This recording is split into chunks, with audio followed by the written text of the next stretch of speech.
Welcome to MuggleCast 409. This is our Crimes of Grindelwald movie commentary. Woohoo! Yay! Please we'll find my 409. Everybody's here. We're going to go through the movie second by second. You need a copy of the movie to enjoy this commentary to the fullest extent. Do you? Well, I was just going to go off memory. oh, well, that'll be interesting. So if you don't have your copy, you might want to wait. If you want to try to watch it without the movie, that's fine too. Here's how this is going to work. We are all going to start the movie at a certain point. That starting point is at the 20-second mark on the digital copy. If you are watching the DVD or Blu-ray, start the movie and then pause it as soon as you fully go through the WB logo. As soon as the camera fully flies through there, pause it and wait for us to say go. No, we'll wait for you. Okay. So let's wait for them to get where they need to get. Okay. I'll continue eating my sandwich while they do that. Laura's just... I'm glad she's back. Clearly, Andrew, you need to be reminded of things. She's challenging me. I like it.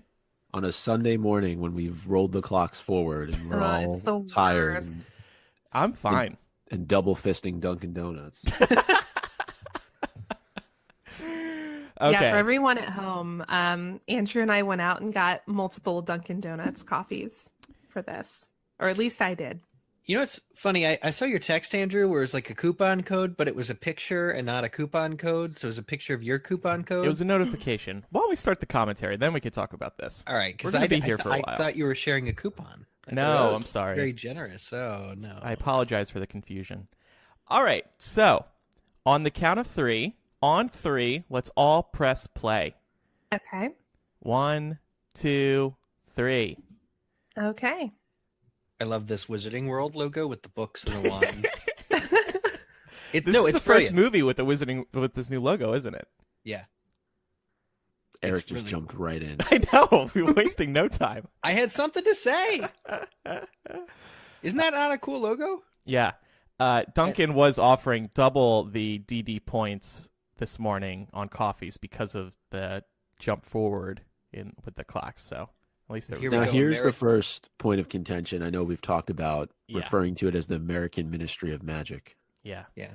after we called it MACUSA for an entire film. Yeah, and they Yeah. really pushed us that way too. Yep. On yeah, the other because hand, I thought it was really cumbersome to say McCusa, but I did it. I kind of liked it. But I kind of get why they switched back to American Ministry of Magic. So as a viewer, you're like, okay, that's the American Ministry of Magic. This is the British Ministry of Magic. They're just trying to clean it up. Yeah, because we're going to the French Ministry of Magic this Right. movie, too. Next year, or 2-3 years from now, we're going to go to Brazil's Ministry of Magic. So that shield that destroys the fly or whatever on the fans on screen or whatever in real life documentary, I think Ezra's like, oh man, Grindelwald's a powerful wizard because they're watching that scene. But I thought that was kind of like a shield that like you just put around the prisoner so nothing can touch him, right? So it's not Grindelwald like deciding to evaporate the fly. That's what I thought too. Yeah. There's so much misinformation. It's very confusing. Why did they put a muzzle on the chupacabra? Because it bites. Yeah. Because if they have any goats around, they're screwed. I thought this scene was pretty cool. Everybody enraged at Grindelwald. I like how awkward it is, like his pose, you know. Yeah. But like that seems like a cool magic thing that they would do. Is that a low-key form of torture, making somebody pose that way? Maybe Are these Thestrals? they gotta be. Yeah, they Yeah. are, right? Yeah.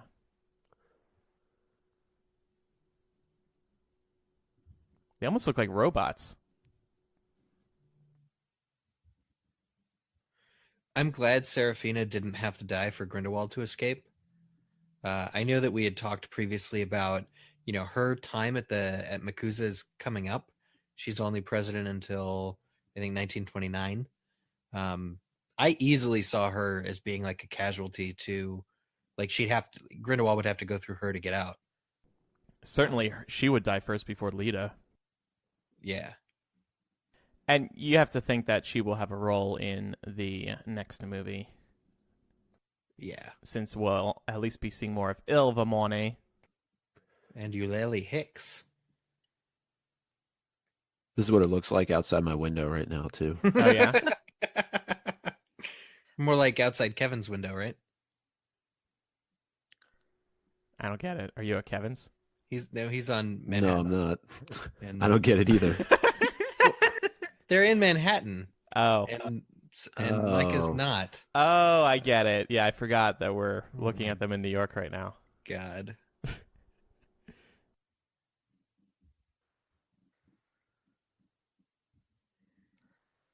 The 35th instance of Polyjuice Potion in this series.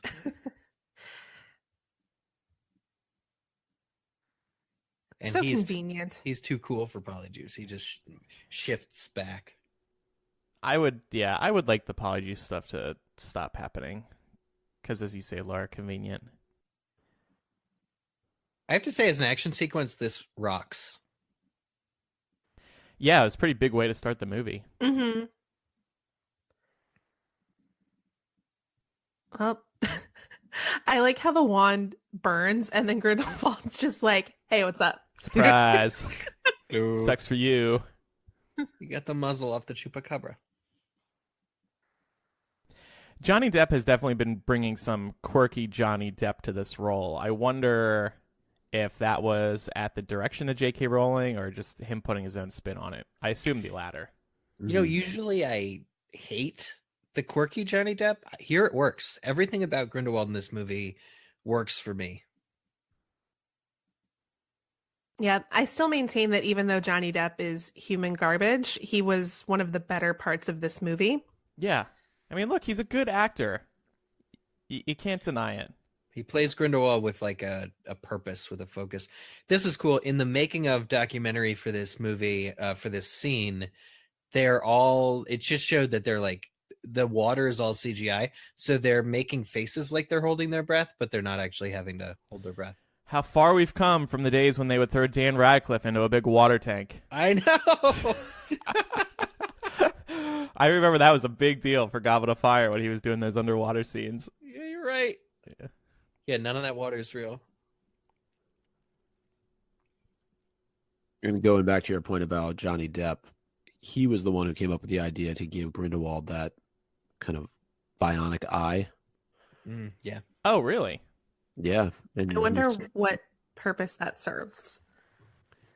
He said it was to make you see that there was something a little off about him, that there were essentially two sides in the same man. Like you're about to see. Yeah, exactly. That's his white eye did that. And he's going to kiss Spielman. Oh, no. Maybe. He little danced with him a little bit. There he goes, confusing a guy again about his feelings. Did we ever discuss why he saves him, though? Witness. Do you think that's it? Just to have, a witness? Yeah. Yeah, I can see it. I could see him wanting to be like, go back to McCusa, tell them everything, you know? Oh, yeah. Is it also meant to confuse the viewer? Like, that? I just mean, like, see, Grindelwald can be good. He doesn't want to kill ruthlessly. The baby thing kind of cancels that out. Yeah, that's true. Yeah, I think him sparing somebody probably works to what you were saying, Andrew. How would have felt, though? Because wasn't the deleted scenes with Credence potentially an opening for the film as well? Yeah. This is obviously way cooler. They could have done like a 6 months later thing. They would have showed Credence, because I think it is important to watch him get his start. Because in this movie, he's just so already where he needs to be doing God knows what. Or why not, like, use that deleted scene as, like, a promo clip before the movie comes out? Oh, yeah. You know, get everybody ready. Like, Hollywood should be thinking about doing stuff like that. That's what they should have done. Oh, now we get a 3 months later. So it still would have, you could have done some time jumping in the beginning. That shot of the Ministry, though, was really, really cool. Mm-hmm. And I know we've talked about the owls. That was a nice little throw in. Remember, we learned in the Potter series they did away with the owls in the mess. ministry because they crapped all over the place. This carpet is way too clean. I mean, it's odd because we know that they can just vanish poop. So I don't see why it was such a big deal. Because somebody would have to trail these owls and vanish their poop. The owls wouldn't do it. So here's the start of some weird direction decisions from David Yates. These stares into the camera. Did anybody here like these? I did, but I'm a sap. Oh, this thing. This vacuum was one of Stuart Craig's ideas for the original Potter series that never got implemented. And they ended up making it like an old-timey kind of thing. But you're right to point that out, Andrew. Somebody, I think, tweeted us right when the movie first came out and said, Lita breaks the fourth wall like 8 times in this movie. And I was like, what do you mean breaks the fourth wall? Like, she's just looking into the camera. Mm. And you're right, I saw it there. I'll pick it. I think I've been feeding the movie to the stream. I I'm apologize. gonna say, yeah, I hear. Yeah, Have you been hearing it? Oh, okay. I've been Yeah. hearing an echo, and I was like, well, I'll just turn on the subtitles and deal with You it. guys could have told me. Tell me when you hear problems.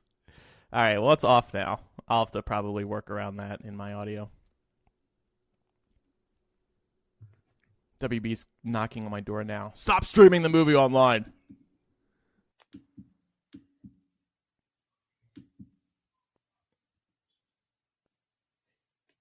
Big brother.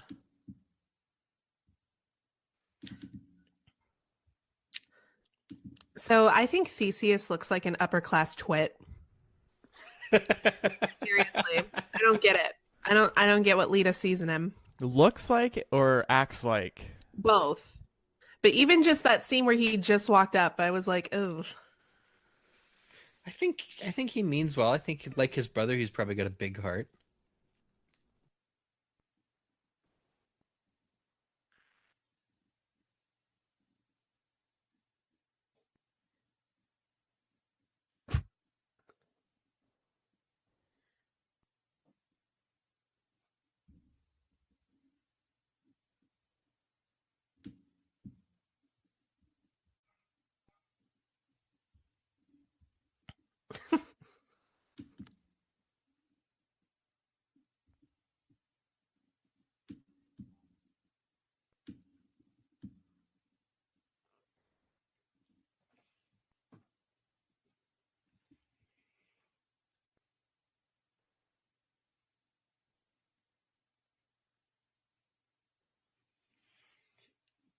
Must be nice to find yourself like you're in a meeting, a disciplinary hearing, and it turns into a job interview.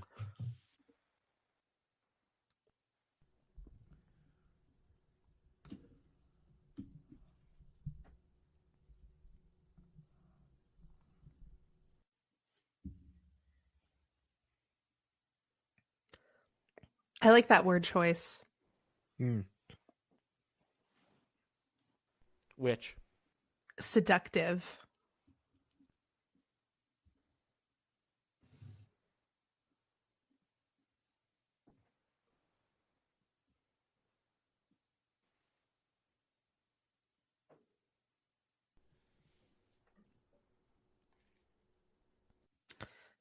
See, in the movies, I was like, what? Oh, you didn't expect that? Well, I mean, I knew, but I just thought this was such a kind of lazy way to communicate it. Oh, I thought it was fine. Where they're just like, oh yeah, by the way, he's alive.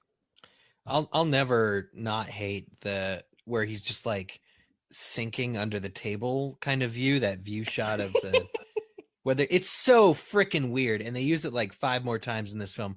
First of all, what magic is that? It's not in any of the books. Second, is that a memory? Is it like a still shot, a promo photo? Like, did the actor pose? Do they get Credence to like stand still for a while so they could capture it? Well, he's blinking, so No, clearly they Eric. did. Credence was actually, or Ezra was actually under the table for that shot. He just had to hold that pose. Honestly, That was yes. a water tank. They actually submerged him in. I think that's purely for moviegoers, right? That's just to give them a visual. Although that doesn't really make too much sense. Other than maybe it's just to make the scene more visually interesting. It's better than a few old guys in Newton Theseus sitting around a table. And where does he get the hair here? Oh, you think that's where he stole it? Pretty sure. Maybe it just happened to brush off onto his coat. Yeah, I mean, it was a pretty meaningful look that Newt just gave him, so I would assume Mike is right. Did we miss the house elves yet? I think we did. Yeah, there were a few. That scene when because we made predictions before the movie came out, and one of the questions was how many house elves will there be, and I think you guys predicted very low numbers. I, on the other hand, I am the Trelawney of the group. I predicted 3 or 4, I believe, and I got very close. And when that scene came up, I looked at everybody else in the theater. It's like, huh? All right. So here we are in Godric's Hollow in Paris. And Grindelwald is about to Kill a baby. partake in a scene very reminiscent to what happened to Potter. Yeah, except Grindelwald's actually successful. True. Although Grindelwald for the gets it. kid, he makes the woman do the bidding. Oh, yeah. Yeah. Rosier. I have Googled Harry Potter baby to see that shot of Voldemort trying to kill Harry. Because it's the same angle and the Every same time. stare. Yeah. That's pretty cool. Well, I do believe the actor who played that baby is actually Albus Severus in the epilogue. You're joking, right? No, I'm serious. What? Really? That's pretty cool. Oh, this image does link to an article about that. Not the one, obviously, they show in Deathly Hallows Part 2, but the one from Sorcerer's Stone. Good old Abernathy.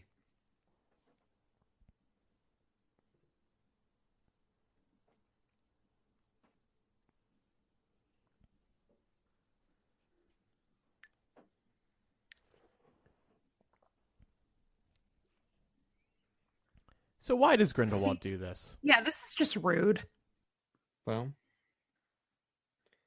he knows how bad orphanages are. The baby never would have known, because it's a baby, that Grindelwald killed his parents or was saying these things in the baby's house. Like, it's just wholly unnecessary. Mm-hmm. I feel like this was something they added in to make audiences see like, ooh, this is a bad guy. Yeah. Kills We- baby. Seconds before he was like, "We are not bad people. I'm not a bad guy." This is the film having fun with magic. Newt loses a tail. That would be the title of this chapter if it were, Sweet mustache. right? I couldn't tell if this was actually a woman in disguise at first. Just because the thinner bone structure. Jealous. Oh man. That's so fun. This is the Wizarding World for me. Mm-hmm. And this. Yeah.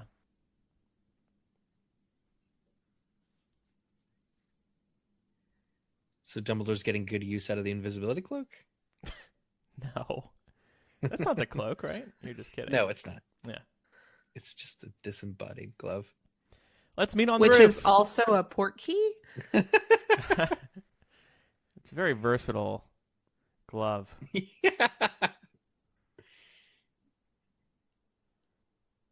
Be funny if they started Oh. selling the glove, like in the real world here. Buy Dumbledore's magical glove. Yeah. Be transported to a new world.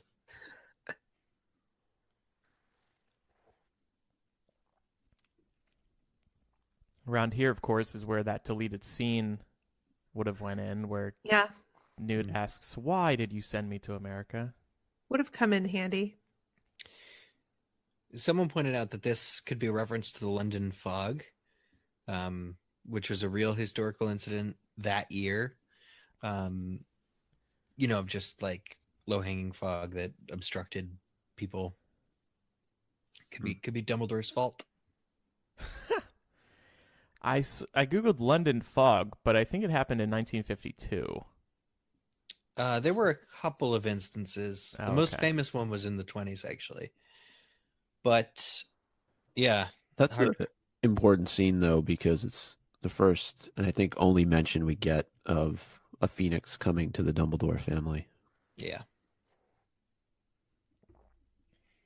And that's the film, ladies and gentlemen. We might as well just fast forward to the Yeah, So seriously. big reveal.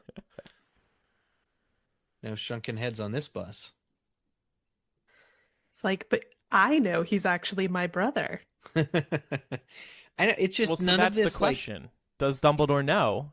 Can we tell if he's being truthful or not in this scene? none of this inflection works if he knows, if he's secret. You're just like, because Dumbledore, you're endeared to Dumbledore in this scene. You're like, oh, he really cares about setting Newt on the right path and making sure that it all works out. But if he's lying through his teeth, then it's just like, oh, you suck, dude. A danger to others. He means me.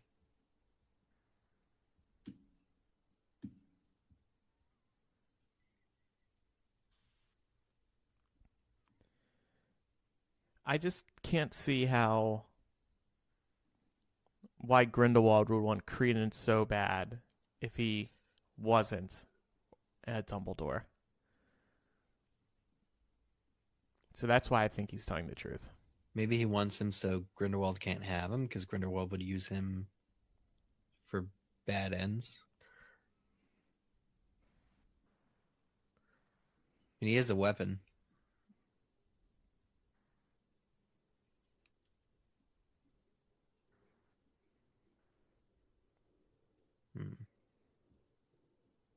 You just follow my power. Connection to Harry.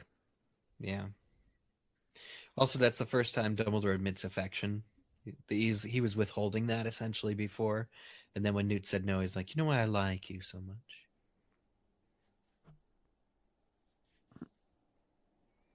You see, Newt, there's a blood pact.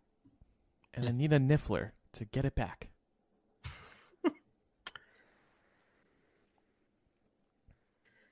That's so cryptic. Yeah. Well, J.K. Rowling has said that Newt, well, she's implied that Newt will become calling Dumbledore out on his Dumbledore-ishness. So hopefully that'll start soon. Yeah, he does a little bit at the end of this film. Mm-hmm. Yeah, I guess.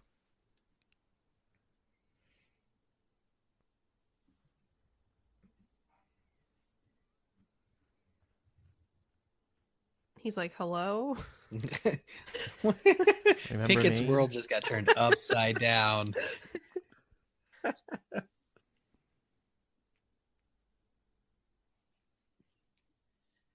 This is great.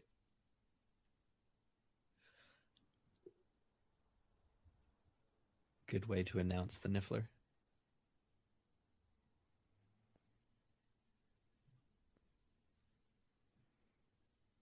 That Niffler looks like Pete Davidson.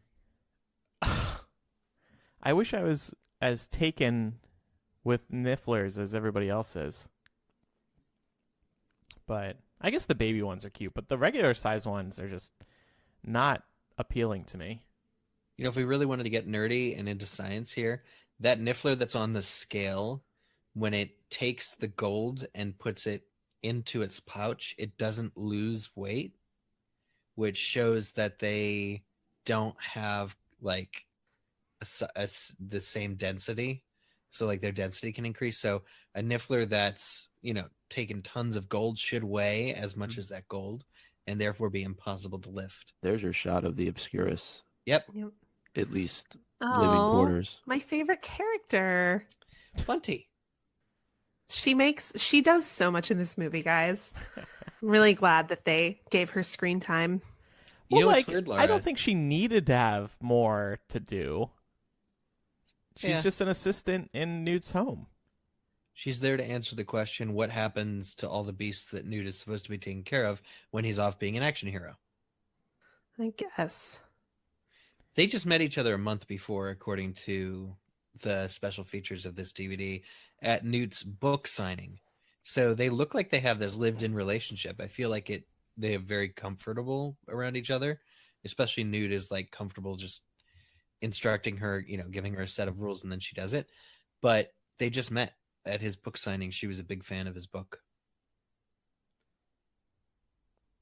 And that's also something they kept out of the film. They showed parts of it in the special features of them filming the book signing, which I guess they ended up just using for the newspaper clipping, but you forget how much they actually have to film just for something like that.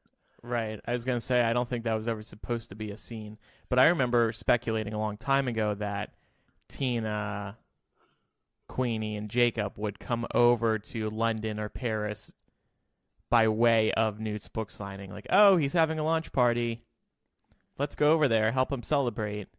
Yeah. That would have been That a would great make way sense. to get them over there, but... Bunty really enjoyed that. Like She's getting wet. Oh my god. She was just like... Somebody had to say it.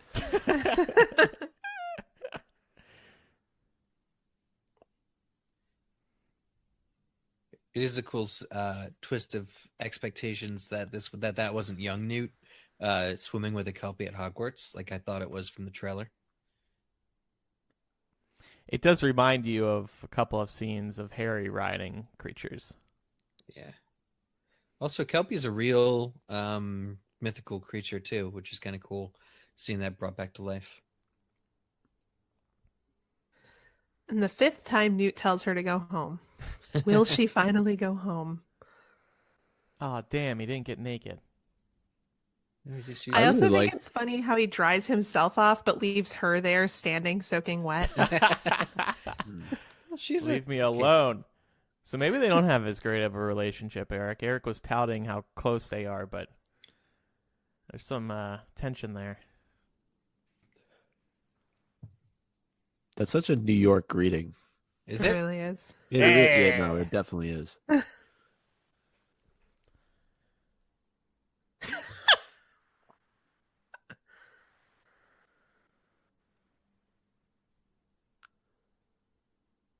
This was something we were waiting to hear the answer to for a while. Mm-hmm. I don't mind that it's just sort of brushed off. Like all our suspicions are confirmed. It's like, okay, we were right about the bad memory thing. Yeah, it's enough.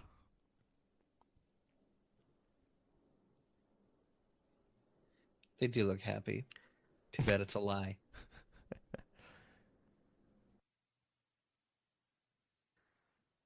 Yep. Not actual happiness, just date rape. He's got his head in the nook of her neck.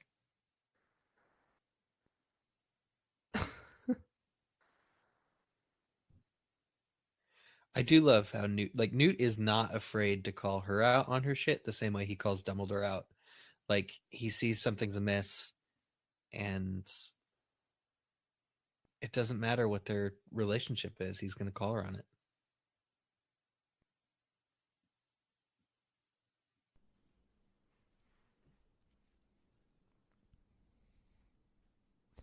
This was such a surprising way to do this.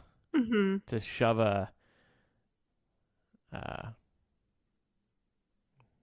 don't know the phrase I'm looking for. Look at Bunty.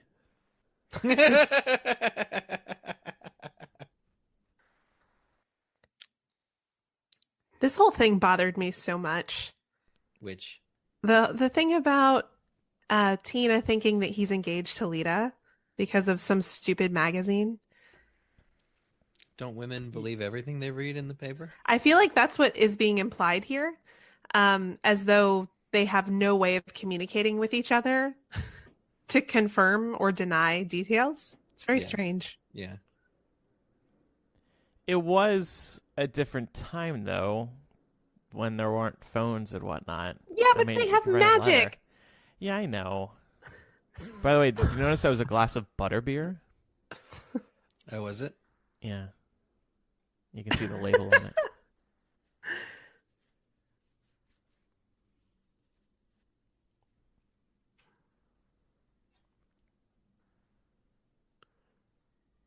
Okay, he reached out to her in his mind and then said, "Stop reading my mind." That was weird, right? I think it's Yeah. interesting how when he says stop reading my mind, he kind of like flinches a little bit, almost as though he can feel her doing that. Right. I think Newt says it out loud, so Jacob isn't wondering what's going on. He's Inspector Specs vision.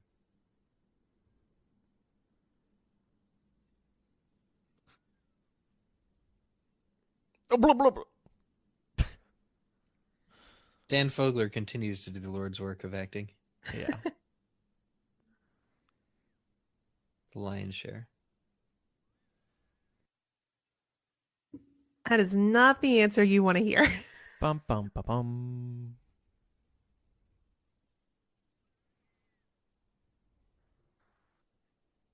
So her immediate reaction is just to leave.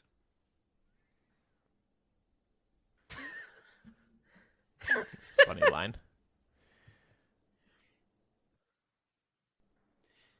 He was a ditch digger in Europe for the war, or not a ditch digger, excavationary forces. He said.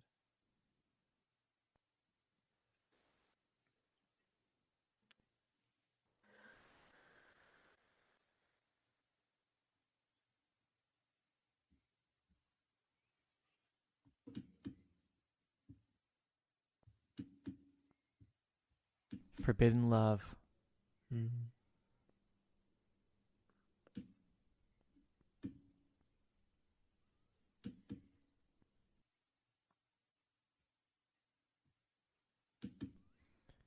Such a cute line. Aw. Oh.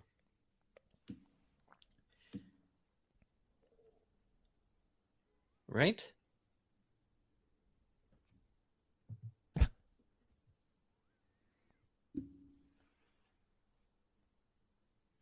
She's almost surprised by her own words. It's just like, Yeah.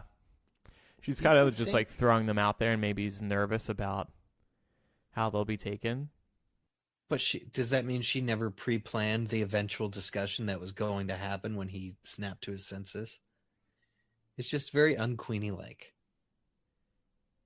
She acts like she just got her powers yesterday. Yeah, well, that's what's frustrating to me about how they treat the Goldstein sisters in this movie. They're treating them like they're teenage girls. Mm-hmm. Yeah. It's almost one of as if them's an horror.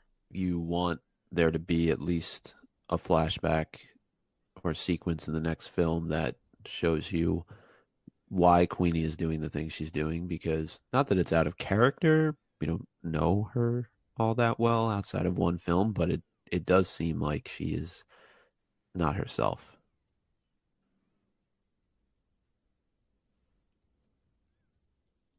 I did hear a theory that Grindelwald wrote that postcard in some kind of effort to get Newt to Paris, that like if Queenie's already on Grindelwald's side somehow.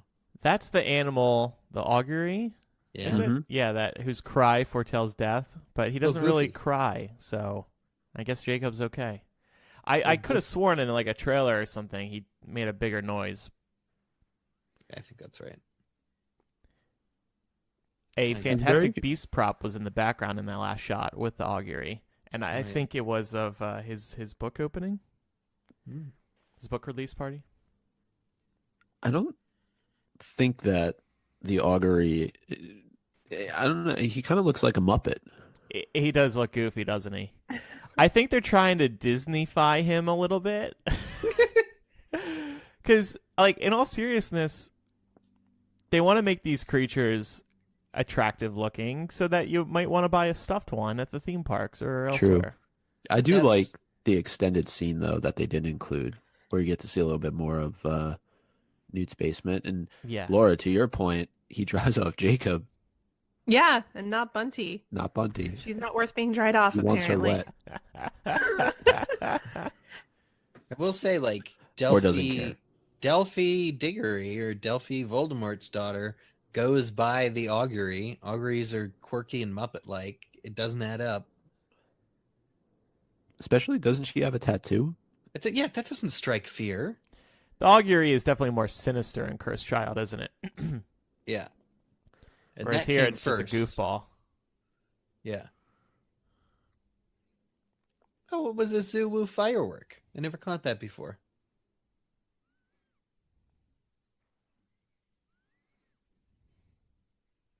Ooh. I'll just say they did a really amazing job with the circus. Yeah, it's really cool. Could probably set a whole movie there.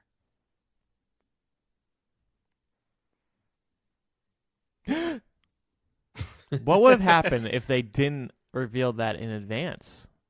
I guess it would have been too much of a distraction, wouldn't it? Yeah. Yeah, I think they had to because it would have been too confusing. Yeah. Would have spent the whole movie going, wait, what? They're just going to say that name? They're not going to address it? Because that's what the movie does. Right.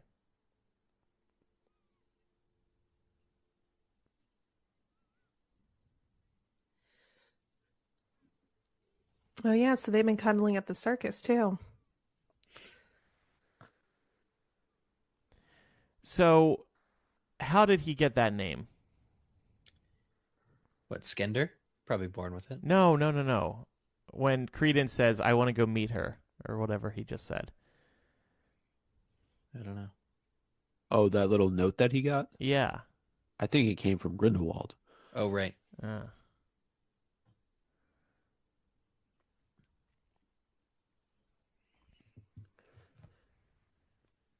Do you feel like the breakout happens Myself. a little too quickly? Well, I guess you could assume they've been planning to do it for a while.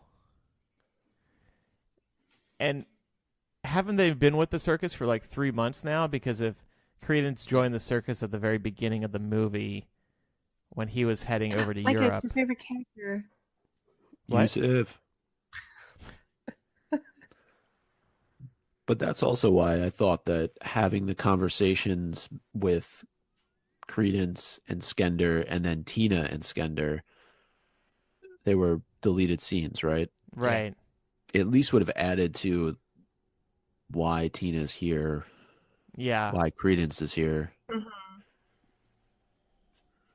Yeah, It's pretty clear why Tina's here, though, at this point. Wow.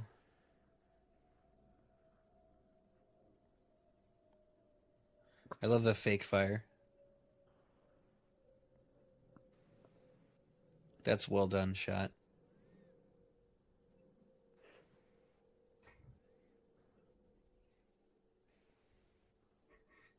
And eventually beheaded by Neville Longbottom.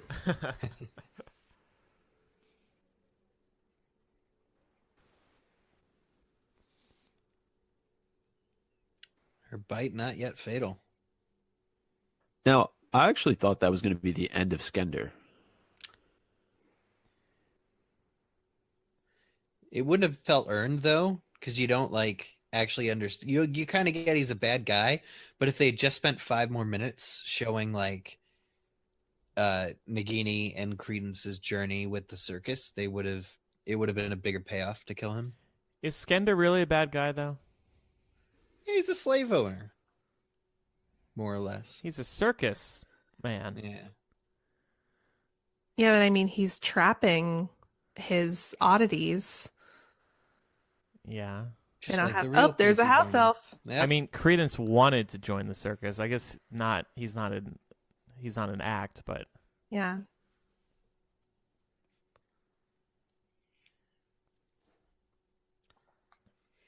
They should pack up real quick.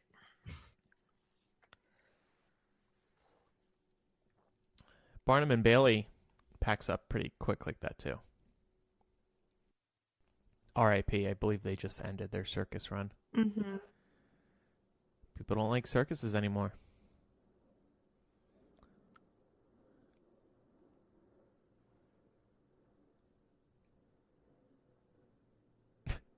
The house elf even turned the light off. It's just like, I'm done using this street corner now.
Yeah, doesn't the family tree that's underground not come into play at all and is No. never even directly pointed out?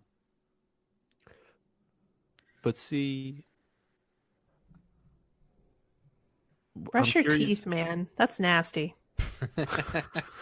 You can tell that stinks. One question, though, I know Yusuf is just trying to play Tina at this point, but he is asking about keeping Credence safe, not having these ministries try and kill him when, in fact, that's exactly what he himself is trying to do. Right. Again, what magic is this? They get Credence deposed just sideways? Hookah magic.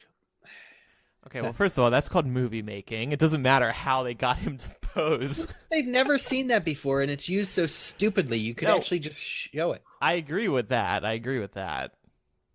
Yeah. I was trying to read also what it said on the skull. Gotta pause it another time. It says Grindelwald smoke hookah. So Crawl. This guy, I don't think we've explicitly stated in the show. I think he's a double agent. I think he's actually a good guy because he shows up at the end wearing a hat with the rest of the Aurors that are there to crash the party. I got more of the impression that he's just Not committed. not committed, right? Because he dies. He burns up when he tries to cross over. Right. He failed his moment of truth. Well, Yeah, I think he's actually a good guy. We'll have to watch it. well, he's dead now. No, I mean we'll have to watch it during this movie. Oh, I'll be paying particularly close attention because he slipped up here. This is how you know that he's actually a good guy because he calls Albus Dumbledore great, and Grindelwald's just like, okay, I have my suspicions about you, but I'll allow it.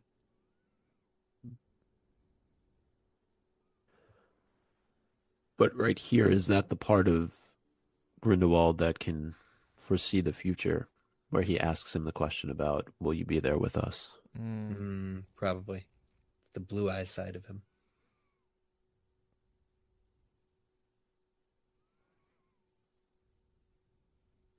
New York was chaotic, though, so saying it'll be just like New York all over again. Oops. Jacob just wants to get the gang back together. yeah. He's like that friend from college who's like, let's all go to that same crappy bar we used to go to. It'll be great. I love this bro talk. What do I do when I see her, man? Just speak from the heart, bro.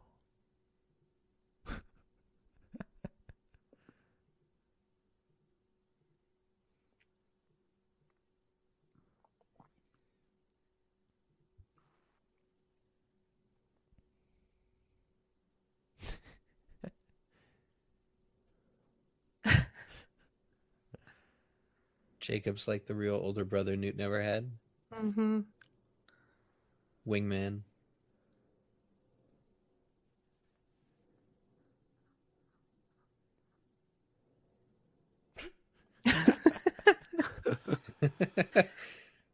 It's the Coast Guard.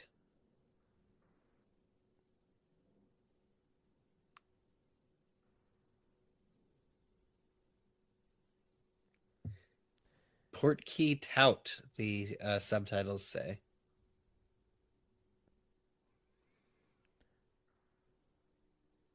What a butt. He's a capitalist. Yeah. Looks like Also, a Weasley. an extra from Pirates of the Caribbean, apparently. Oh, really? Oh. No, I just mimic like the accent sounds very much like someone from that movie. We're like, oh, where'd you find that trivia? Johnny Depp brought him over. We'll believe anything, Laura. Be careful. It was in his demands. I love the idea that there's just some dude standing on the cliffs of Dover that like offers passage to Paris. That's pretty cool. Mm-hmm. He probably studies the papers carefully to see who is not allowed out of the country, and then when they come to him, doubles the cost. Yeah. I like this entrance too. We It see is this a Mhm. couple times. Just lifts up her dress, lets him on in.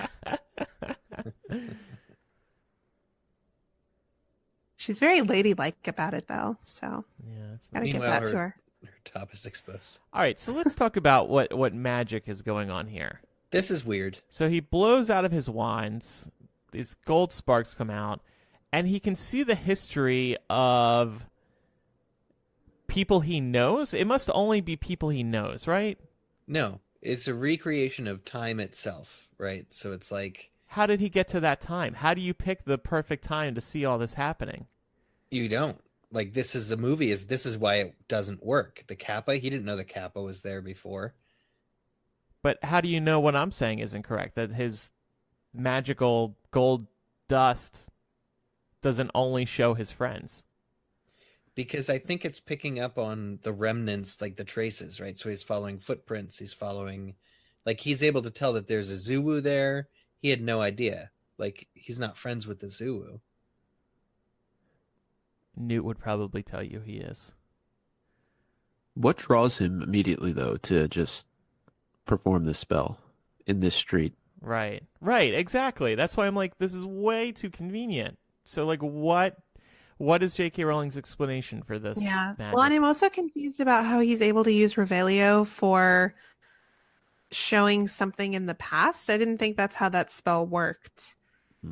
The past should not be accessible except by Time Turner. Does Although the J.K. Rowling script would- book give any Nope. info on this? I think It's a good looked it question. up. I don't have it sitting right here.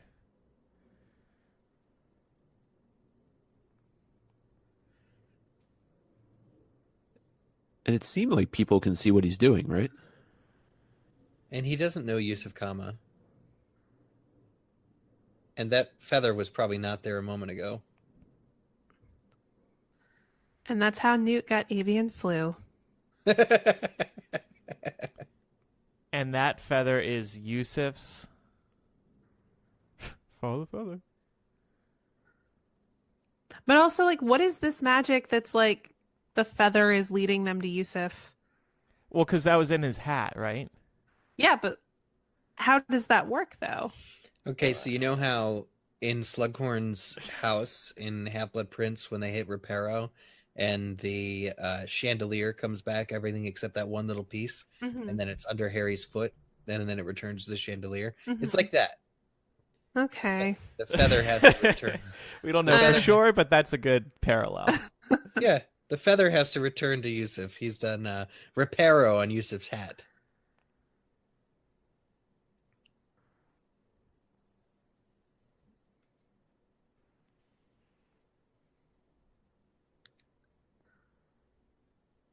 They never explained these constellations. Well, right. I missed it, but did they have the beasts up there? Because I feel like in one of the trailers, up in those domes were beasts. This was just a little offensive. Yeah. Problematic. Well, she doesn't know how to speak English is the presumption, right? Yeah, but that's. But clearly Yeah. she can. Yeah. I feel like that's a very American thing to do. Yep. And to like speak louder as though somehow that's going to help people understand you. Yeah. It's almost like she's causing a distraction for these bad guys to get away. Yeah. Because she leaves the ministry seconds later. And also, is Tina lying about working for the ministry or about being there on the ministry's behalf? Because she tells Yusuf Kama, or she tells Newt actually that she's going to the ministry. I'll point that out in a minute. But the ministry has no record of Tina being there, according to the desk clerk. Yeah. And you wonder, somebody raised this, I think it was one of our listeners, could Queenie hear what was going on inside the minds of Rosier and Abernathy in that moment? It almost seems like she's working on behalf of the American ministry. You have to imagine she's undercover in some capacity. Just so many missed opportunities to show that. Well, maybe they didn't want to show it. Maybe it'll be a surprise. Next movie. You really do feel for her in this scene, though, I think. So many voices when all she wants to do is just hear one. Yeah. A baker's.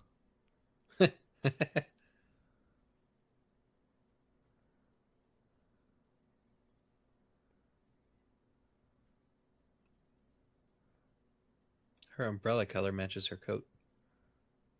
Oh, honey, don't just sit down in the rain.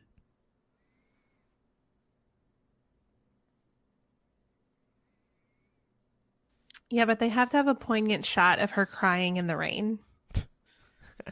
That was important. That was the shot that was also in the trailer, and I think we were like, oh, yep, Queenie's going to be troubled in this one. She's going to lose it. Yep.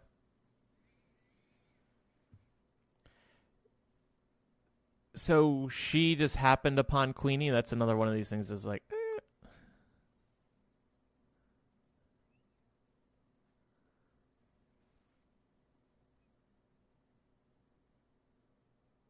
So we're gonna someone make who will out. notice me. They didn't have any meaningful dialogue there. They just stared.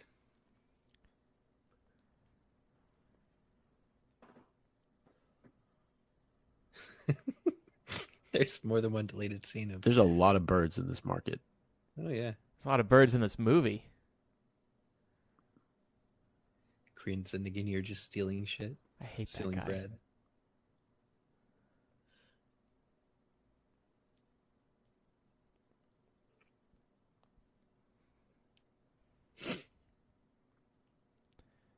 I'm sorry, but they are the Edward and Bella of this movie. They just have these pained, I know. awkward faces and chemistry the whole time.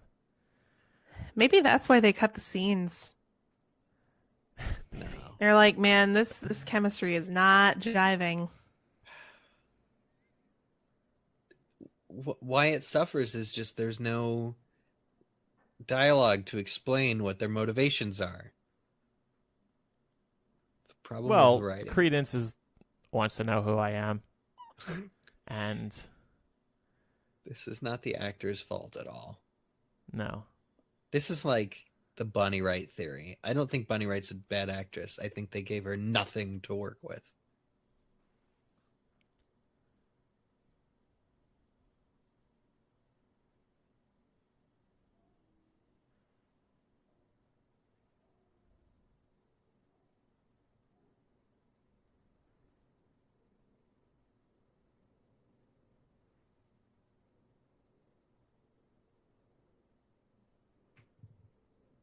It was a very tender moment.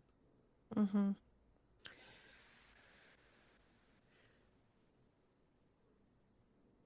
Credence, what's up?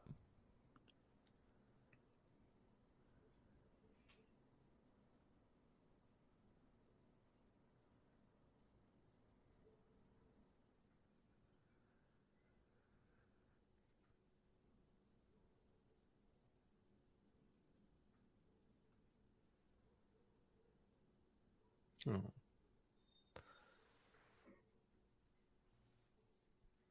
Enjoy the next 30 seconds with him, because you're going to die.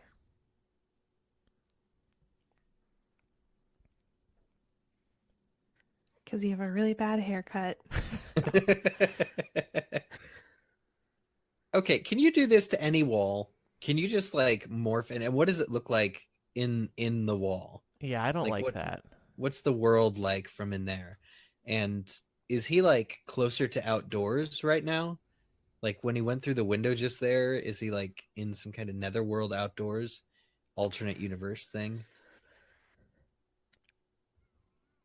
Yeah, I think what bothers me about this is I feel like what we're supposed to accept is that these are adults, so they're just going to be capable of more complicated magic, Mhm. which is fine. But I would just like to know how the magic works. Yeah. Like, it should bear some semblance to the rules of the universe that we're already aware of so that Yeah, we can right. make these sort of leaps of faith. But it's hard for me to suspend my disbelief when something just completely out of the blue like that happens. Yeah, and this bubble is complete and utter crap. If there were a bubble that could survive anything an Obscurial could throw at you, then all the adult wizards would have done it in the subway in movie 1. This is you just killed Credence's only answer, and he cannot touch you in this bubble. This is going to cause J.K. Rowling so many problems in the writing room later. Just like time turners. Yeah, well. Well, yeah, because we're led to believe that the Obscurus, Grindelwald really wants an Obscurus because it's like this superpower that can defeat Dumbledore. But Dumbledore can just set up that ball of protection too. Yeah, if Grimson can do it, Dumbledore can do it. Yeah. Oh, he got sawdust all over his... Man, Credence is like, everything I touch dies. Stupid, stupid, stupid.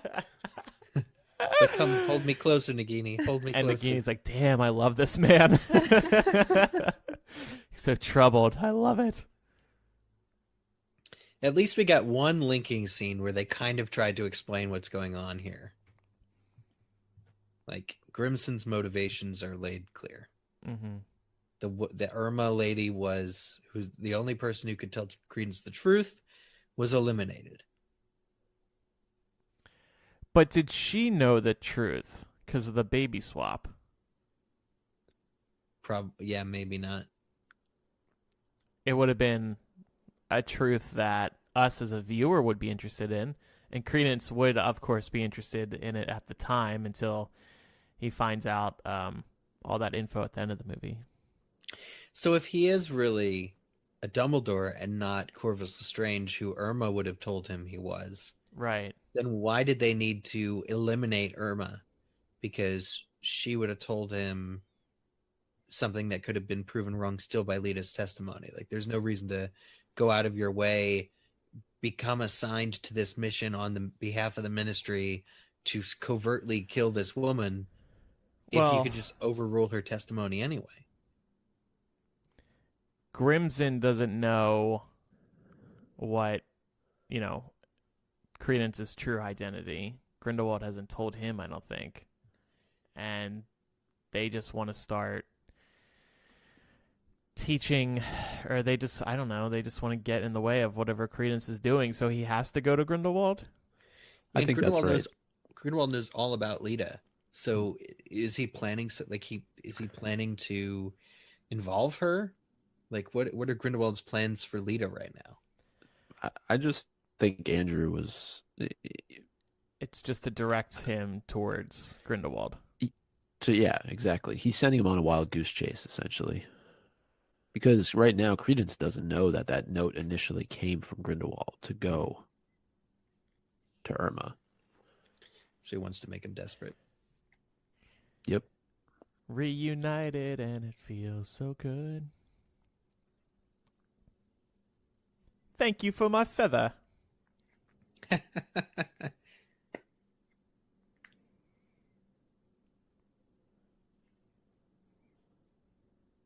That's a good answer. That's a good evasive answer.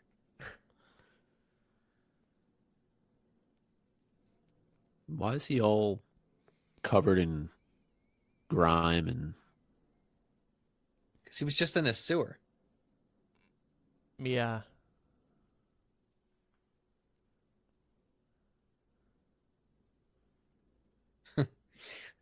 I don't dislike really any character in this movie. I don't dislike any of the things they attempted to do.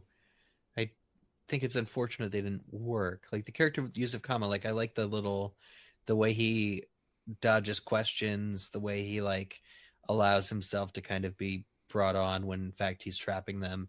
Like I think there's a lot to that, but it doesn't necessarily all add up. Right. And this all happens very quickly without much build up. I wish we got to spend more time down here. It looks like there's a lot of answers down here. Yeah, but Tina isn't studying. She just went to sleep. I'm going to full screen this so I can see all the details. Lita Lestrange, Corvus Lestrange.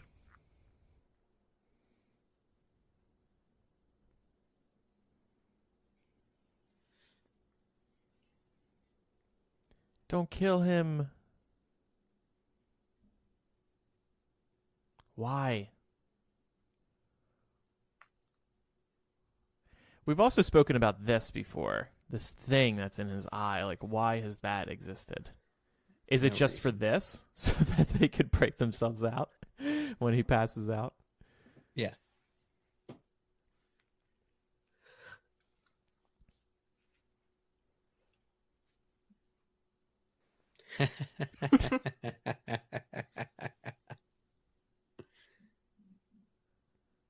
Get the wands.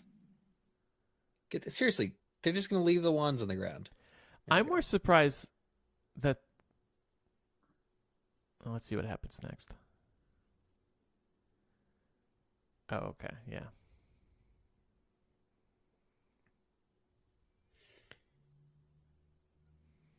So the random happenstance of the Zoo approaching near where they are prevents them from doing any further research down in the sewer where the entire family tree is of the Lestranges and looks like copious paperwork explaining what Kama is doing there.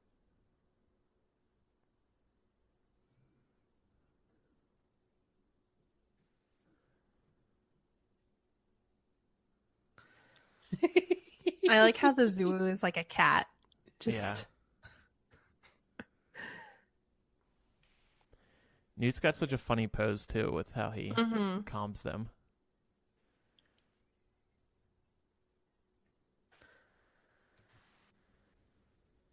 If all cats were the size of city buses.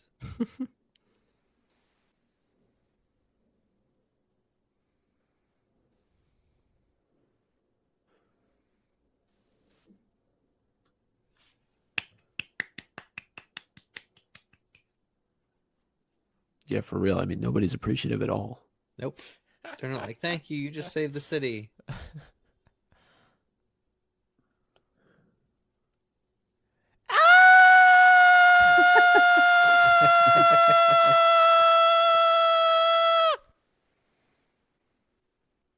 The students all look out.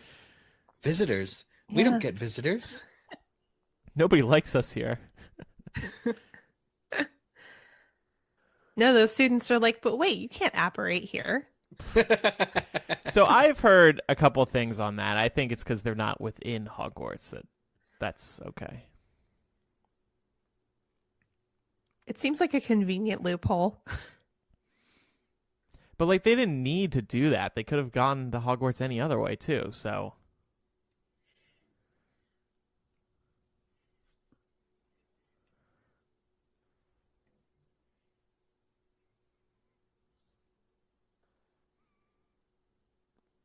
he's so good.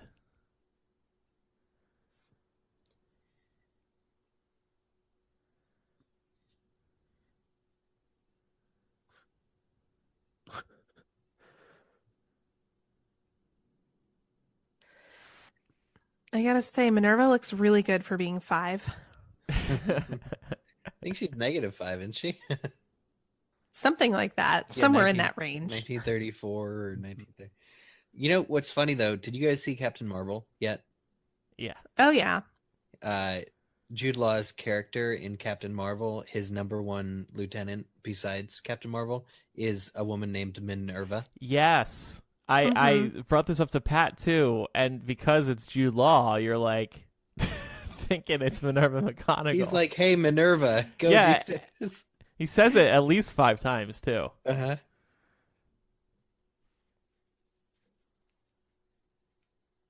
It would have been nice to know who this Tycho Dradonis guy is for the viewer. Because why should we take that so seriously? I'm sure that it doesn't matter. But yeah, I'm with you. It's just a MacGuffin. It's a thing that's like, oh, you've read these? Yeah, we've read them. Sure. It's almost like reading a tabloid. Yeah. And worth mentioning, too, the McLagan that we just saw, much less douchey than the one we just read about. I don't know about much less douchey, but yeah, you're right. Probably his grandfather? Yeah. I like the student workbooks on Dumbledore's desk. I don't know why, but they just make me happy. Yeah, the page sides are all multicolored. Well, I mean, to his left, the thinner books, Oh, like yeah. the red and the green. So Gryffindor and Slytherin, I guess. Remember when people were in denial about Dumbledore being the DADA teacher? Like, he's in the DADA classroom. He is the Defense Against the Dark Arts teacher. Someone emailed in this week and said that there's a quote somewhere as far as transfiguration goes that Dumbledore taught McGonagall everything she knows. So presumably Dumbledore was a transfiguration teacher. How is this magic working? There's a disembodied youthful Grindelwald. How is it happening? Is a mist? He cast it with his wand? What's going on? It's like one of those water projections. And they project images onto walls of water. He got so mean in that second. Will you fight him? That I feel like that there was extra dialogue right before that was building up to that anger. He tricked Dumbledore. Dumbledore's like, fool me once, shame on me. Is it surprising that they can just start tracking any person that they want? Might be a precursor to the same trace that's on underage wizards in the future. And now Dumbledore sees the future? No, he's not seeing the future. He knows what Grindelwald does. That these people will walk into Grindelwald's event and maybe feel compelled to join his side. Beautiful shot of the Great Hall. Like, oh my God, it's never looked sharper. Yeah.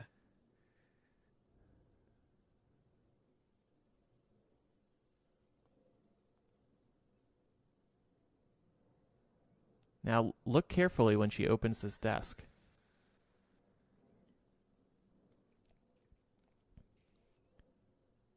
You can see a Deathly Hallows symbol, Quidditch pitch.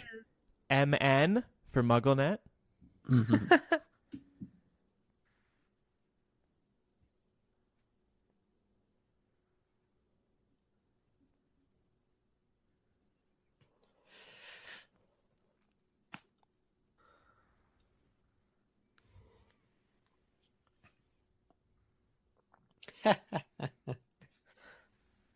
Pretty creepy. Yeah.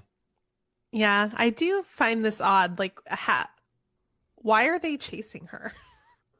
Because she just muted somebody. Yeah, but And what she's are running. they doing?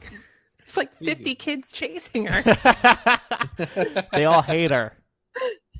We hate you, go away. Yeah, what are they going to do with her if they catch her? I mean, this is the 20s. Or, no, this is earlier. This is like 1904. This was a great scene. Newt's little study. And he looks just like Eddie Redmayne. It's pretty crazy. I know. They did a really good job with the young casting here. I was convinced that this was Eddie's voice overdubbed for the child so that it linked, but I'm not so sure anymore. It's just a good connection. Bird, drink. Should have had a drinking game with this. Every time you see a bird. Every time you hear about a prophecy. Every time there's Polyjuice Potion. This is the every Harry Potter movie drinking game. This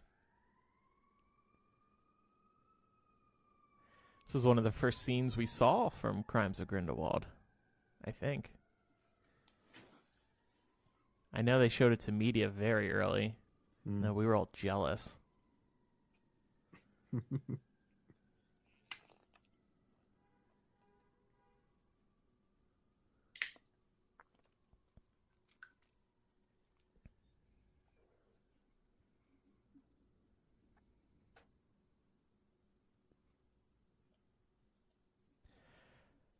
A Hypable writer and coincidentally somebody on Twitter who I follow have both recently called out the fact that they do this to young students, make them face their worst fears in front of their classmates. When? Huh? Like in the real world? No, here. Oh, well, yeah. They do this in Star Trek to enter Starfleet Academy as well. They have like a holograph simulation. You're supposed to face your worst fear to be able to study there. But like, if I'm a student, I don't want to show everybody my worst fear. You know, you might get bullied about it or something. Mm-hmm. Yeah, you'd be really vulnerable. Or like, also, what if you get triggered really bad by it and you freak out in front of all your classmates? Yeah. Yeah. Mental health is pretty important. J.K. Rowling's sick. Oh, look, Dumbledore's future Death Island. I was like, ooh, baby Whomping Willow the first time I saw that tree. Oh, yeah, totally.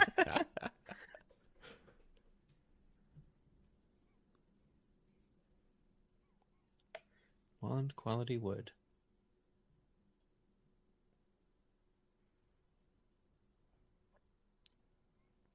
Even the facial expressions are Newt-like, Mm-hmm. Yeah. or Eddie Redmayne-like, I should say. This kid must have really studied him in the first movie.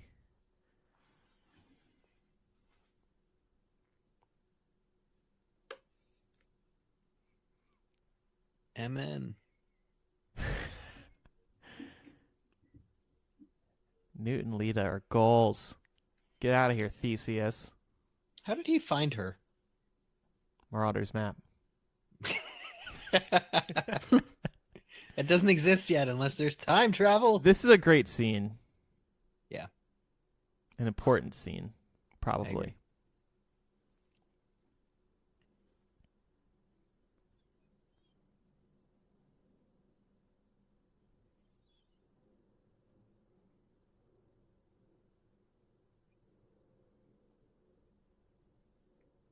She is so good. She's like Mm-hmm. show up in every movie good.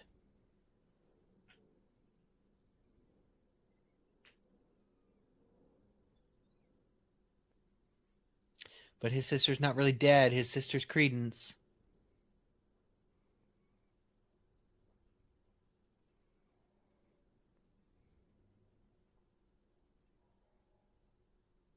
Ariana flashback. Right?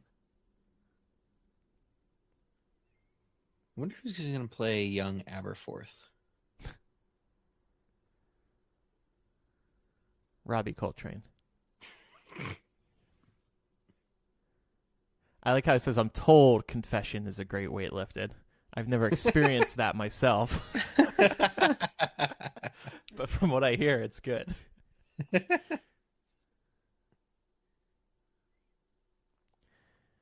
That'll be a nice foreshadow when we look back on it in a later movie with whenever we get those early Dumbledore Grindelwald scenes.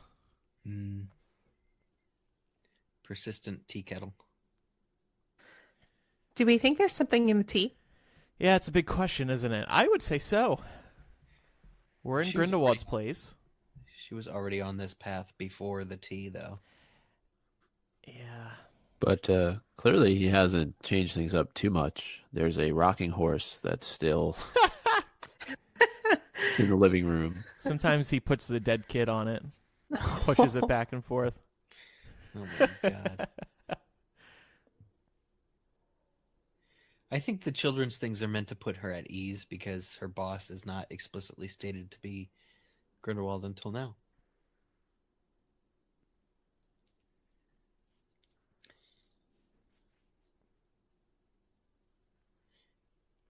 You know, any reference at all to the fact that she was working under this man for several months would be helpful. Mm-hmm.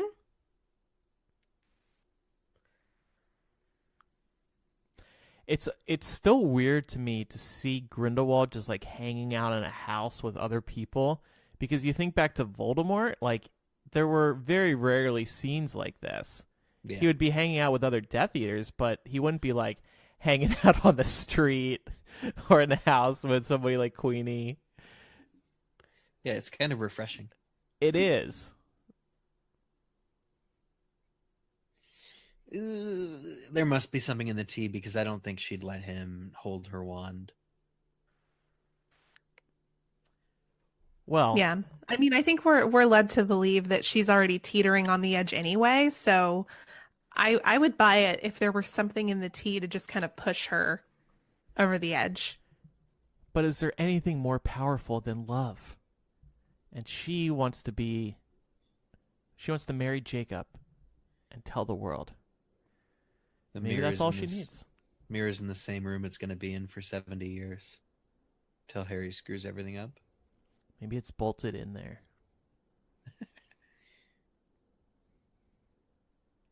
It's blood pact. Oh, yeah. Ugh. It's very erotic blood mixing happening here. These little droplets form a conveniently sized locket thingy. Do they sell that thing, I wonder? Here in the real world? Oh, God. I think Angelina Jolie has one. Probably in the next edition of the Noble Collection. They're usually good with that stuff. Yeah. Yep. I'll say it again. Where is Perenelle? Nicholas Flamel's wife.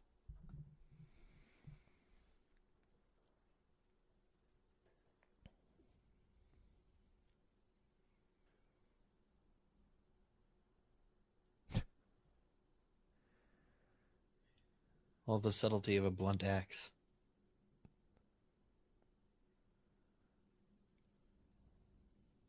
Also, did Newt create this environment just for the zoo? Or do you think he has some backup environments that are just like, mountains in Indonesia? I would say certain environments. I mean, how many could you need? Cold, tropical, dry.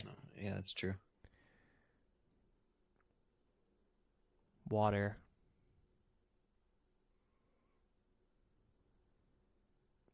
There's a Funko of Newt standing in his suitcase like this, and I want it. Oh my God, is there? Yeah, I think it's a Barnes & Noble exclusive.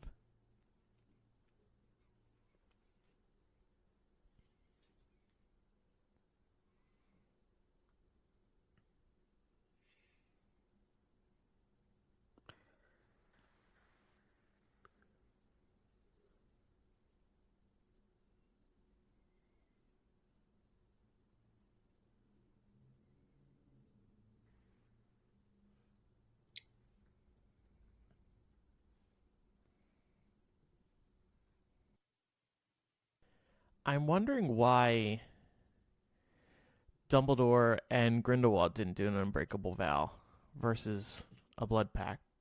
I think the blood pact was more sexy. No, Well, really, though.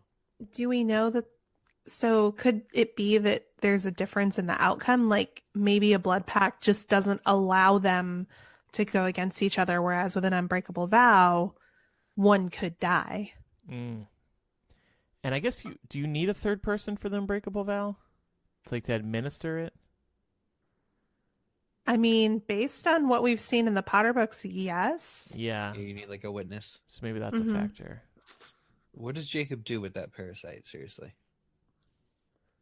Flush it down the Presumably toilet. it dies soon after it's disconnected. Yeah.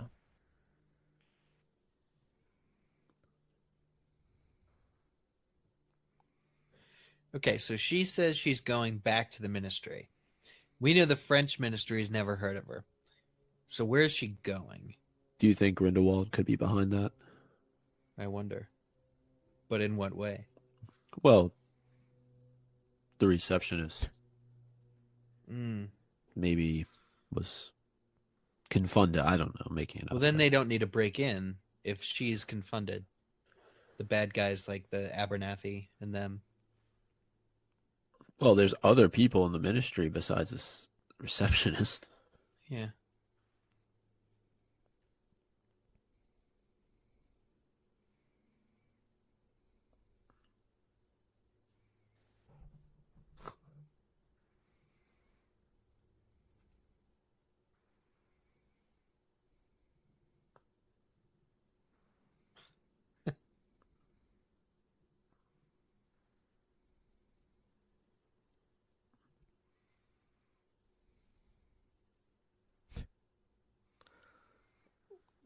Why the black curtain? And who's the redhead? She appears at the end. Yeah, I know, but She enjoys the curtain.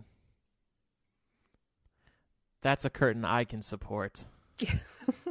He calls his followers with well-placed drapes. Yeah, I don't get that. I would have liked I to know, have it's seen... like, I'm going to block your way into your home with the curtain. do you think the Please Muggles come might hang notice? out. Yeah. I would have preferred like a bat signal or something. Even this is more haunting than the augury.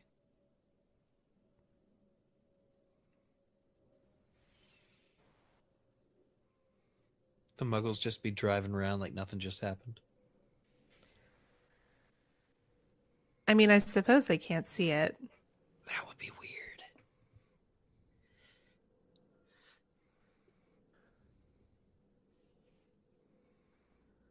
So why are they changing direction now? Because he says we have to go to the French Ministry of Magic to go get this box. And now they're changing direction. Wasn't she already headed to the ministry? That's where she said she was headed.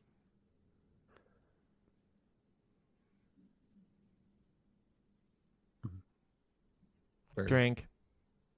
See, that looks like a phoenix, though. It's got the little thing on top of its head. Some tinges of red, I think, too.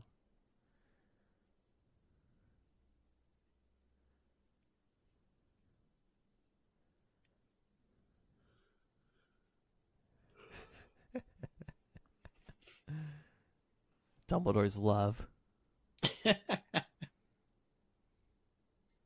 I want to know who I am. I want to know who I am. I want to know who I am.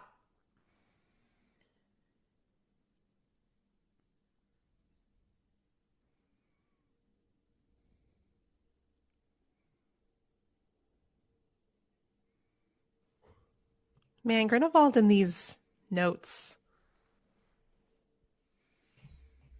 He's such a romantic. But if that's where he's going to find out the truth, And even then, it's only by eavesdropping on another person's No, but- unpredictable confession. he finds out the truth later on, not at Pierre Lachaise. Oh, yeah. It was just to get him to show up, right? I know. Poor Credence, all this manipulation. Yeah, I swear I could think the parasite had gotten into Jacob right now.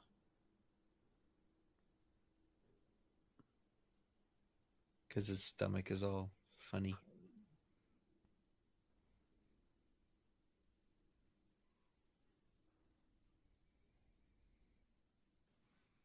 Because I am a mummy.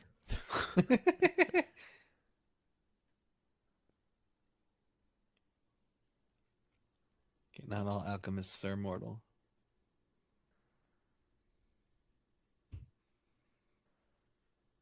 And also, like, you're not actually immortal. It's because you have the Philosopher's Stone. Yep.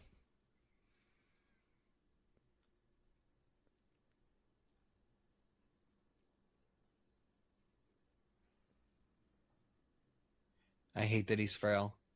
Yeah, like, that doesn't really make any sense if he has the elixir of life. Either you're immortal or you're not. Yeah. I felt like that was just fun comic relief. Like this. Totally. Yeah, exactly. Jacob runs that fast also, so it's cool.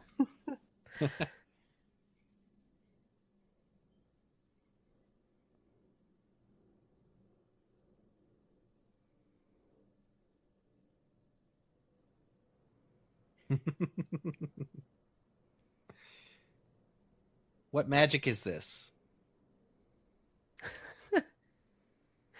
Every time there's a vision of Credence, Eric's just demanding what the magic overused. is. It's a different style of magic every damn time, and it's overused. It's stupid.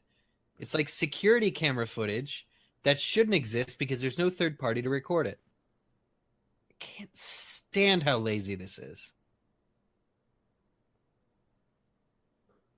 At least in a crystal ball, it kind of makes that sense. But close me up.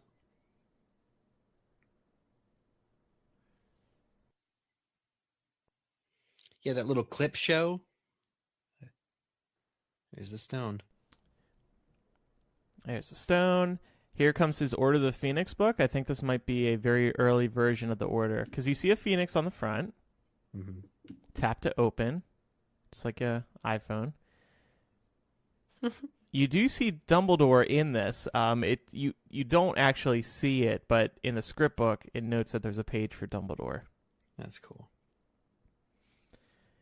And then she is going to have a bigger role in the third movie, apparently. Mm-hmm. I love Jessica Williams. Yeah. Huge Harry Potter fan. Mm-hmm. You know, J.K. Rowling and Jessica Williams met over Twitter, and they bonded over the Sims video game. Really? Cute. They both love playing The Sims. Oh. J.K. Rowling has unfortunately not accidentally tweeted me yet while talking about The Sims, but maybe one day. Polyjuice. Yep. He says, and a Drink. hugger, so that is where he grabbed the hair. That's awkward. Kind of an interesting kind of throwback to Ron kissing what's her face in the Ministry. Mary Yeah. Cattermole. Yeah. I think this is the real Theseus. Is it? Yeah. Oh. He's already in the Ministry. Let's pretend it's Newt, though. That's more fun. Yeah, that's Newt that is finally a lot. getting that kiss. Oh yeah, and the real Theseus sees. Fake Theseus. They're all your typewriters, Eric. Theseus. Oh yeah, damn, I missed it. Oh wait, yeah, there they are, little circular. They actually made those. They weren't just, I don't know. You could have done cardboard or something, but they're actually like metal. Well, that was a bad polyjuice potion. It was literally only supposed to get him through the front door and not any subsequent doors.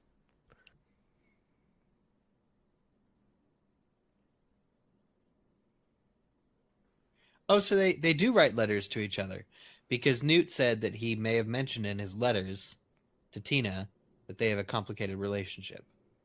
So they were communicating, just not after she saw the magazine article. They need their own Order of the Phoenix book. Yeah, really. It's basically like video chat, like Skype Yeah. video chat. Pretty cool. If you want me, you can watch me on my video phone.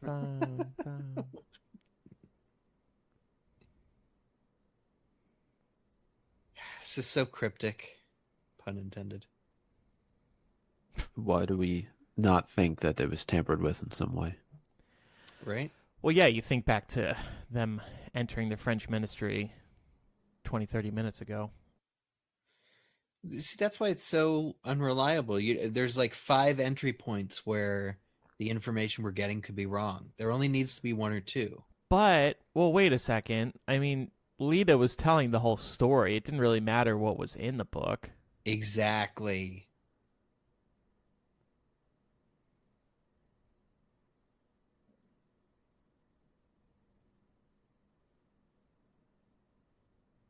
This woman is clearly possessed.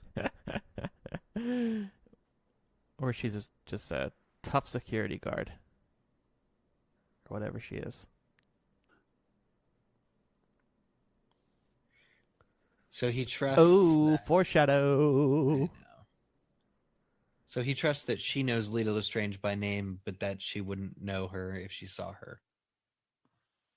These are simpler times, Eric. Yeah.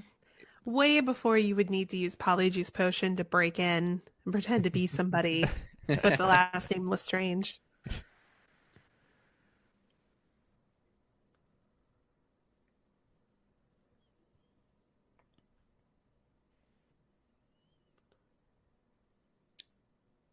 The light is now searching for her. Wish I could send a beam of light to do my bidding.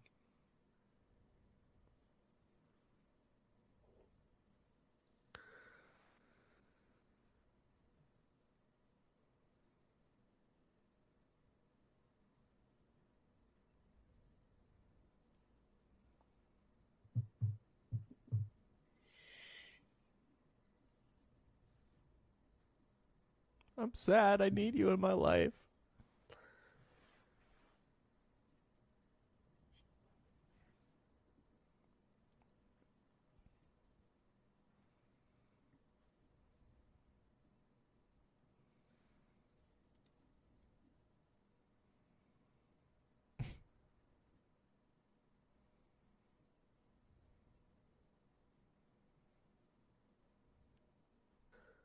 To win you back.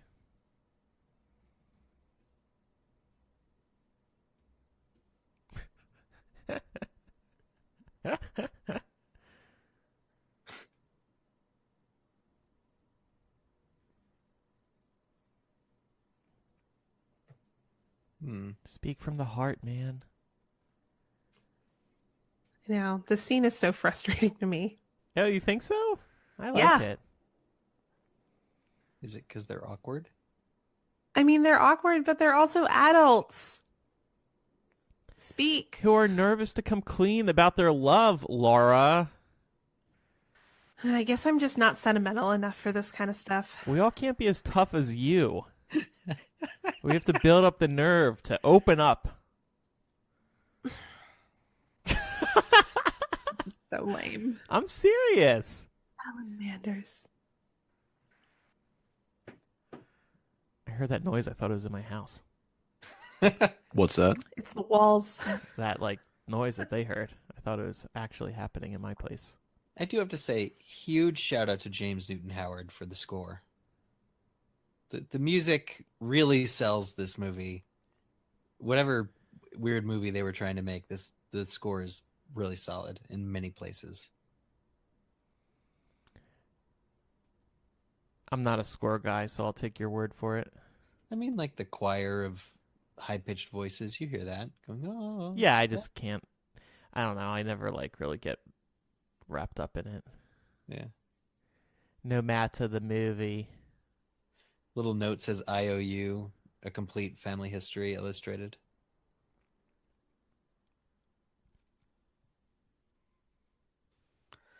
It's really convenient that she read that out loud so that they could hear it. General audiences can't read cursive because they never learned cursive. They no longer teach it in school. Pickett, shut up.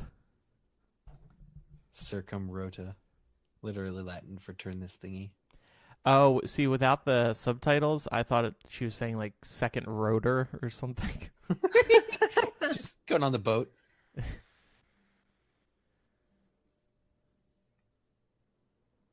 Hey, baby.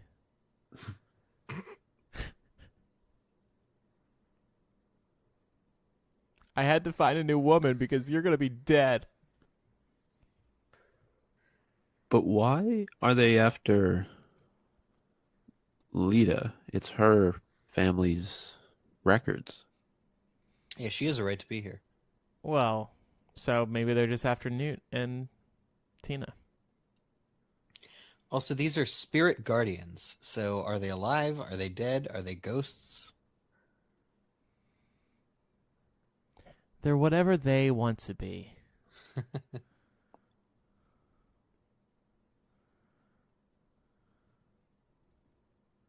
Isn't this the same room they were in earlier?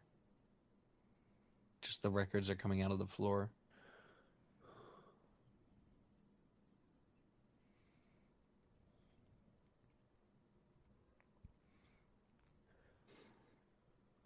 Cat fight. This is like the scene in Jurassic Park where the T-Rex gets rid of the raptors.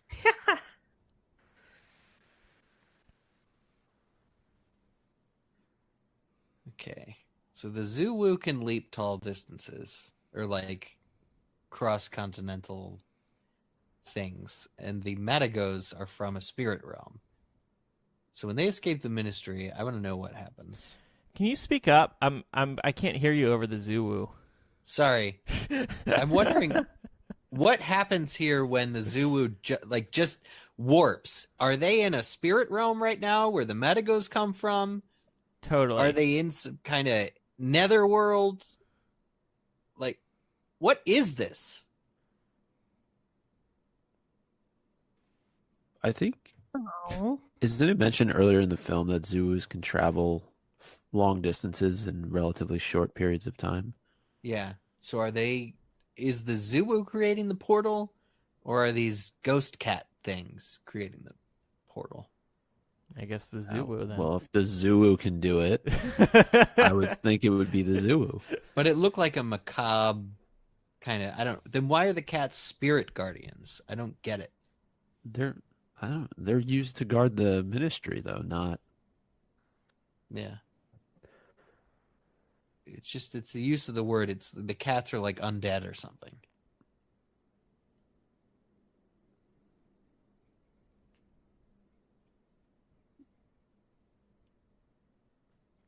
Stop right now. Thank you very much. I need to share the truth with my boyfriend, Newt.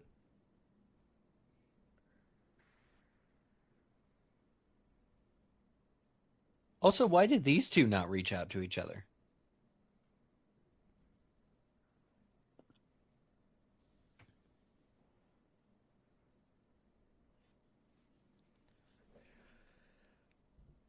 I want to know who I am.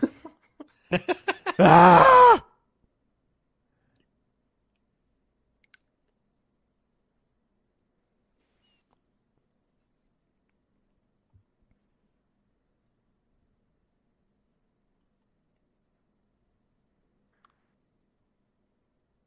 Statue of a person restless in bed, can't sleep.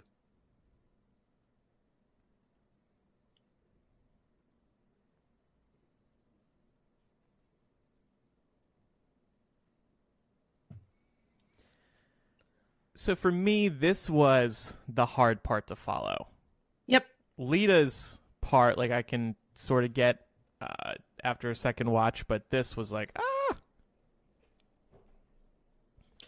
Well, what's not to get? Like, Lita's biological father was a jealous man who stole Kama's mother away from his father. This is just a lot of info. Like, there was one woman, then there was another woman, and this son, and another son. I don't know. Yeah, it's a big info dump, which is problematic in movies. Something like this works in a book. Yeah, where you can kind of stare at it for a while to wrap your head around it. Yeah, or you can reread, or Right. you can like page back a little bit. But when you're watching this in the theater, you're like, wait, what? Mm-hmm. So his task is to kill the person Lestrange loves best in the world.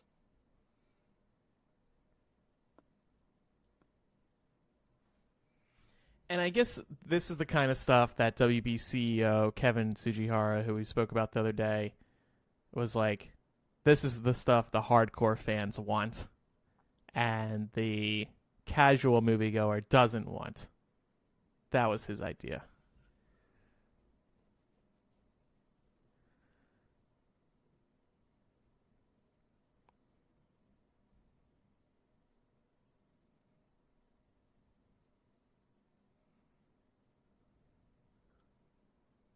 So Mr. Lestrange was a bit sexist.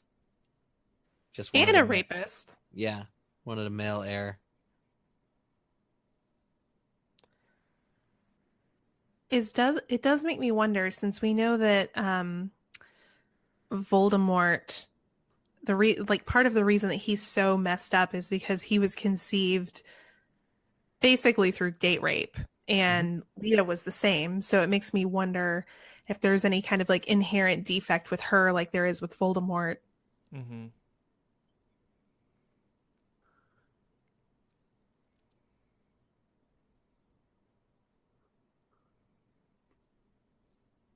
It's just as problematic that like Lily's protection of Harry gave him some kind of massive protection against the killing curse. He's the only baby who survived the killing curse because his mom jumped in front of the spell, when in fact parents would have done that hundreds of times throughout the centuries to protect their loved ones. Same thing about the rape. Like, so Lita is damaged fundamentally because she was conceived under duress. It doesn't make any sense. Like, that happens all the time.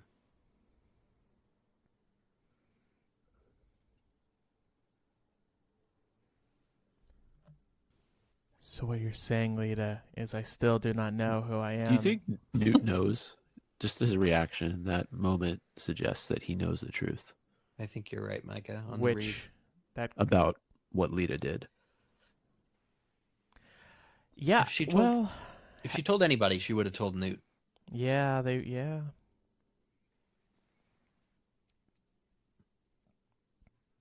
This looks just like the Black family tree, doesn't it? Same kind of style. Mm-hmm. Yeah. Oh, they're I mean, the same family, aren't they? Oh, right. Yep.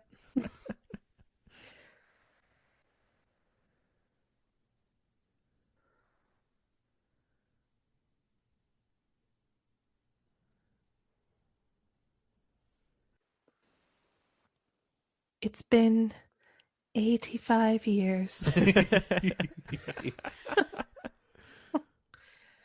Oh, who said that there was the Phoenix book is somewhere in the... I looked at that. That was fake news. Ah, damn. Yeah. Would have been very cool, but... So Irma's on the Titanic. That is Credence's aunt, right? Right. Well, and a Dumbledore, presumably. Right. That book right there. That is allegedly. Oh, wow. So there is a book. But, you have a book on a ship. You got to kill some time. Yeah, it's like a month-long journey. I just wanted the baby and shot the hell Yeah, out. I mean, come on. You don't have a binky or something? I can see a kid doing this. I don't think that's... Yeah, why not use magic to shut him up? Yeah, take away its mouth. like you did in Hogwarts. But also, how are these lifeboats? Oh, never mind. One just went over. But in the first one, I was like, they're sitting way too calmly. Yeah. So Credence's aunt is reaching for him, fails, but there's no way Lita could ever see this vision Right. at all. Mm-hmm. Which begs the question, how is she able to see that as her greatest fear? Yep. Well, she remembers the baby wrapped up. Yeah, but she doesn't know that it sank. Was she told later that her lifeboat was the only one that got away? What else could have happened?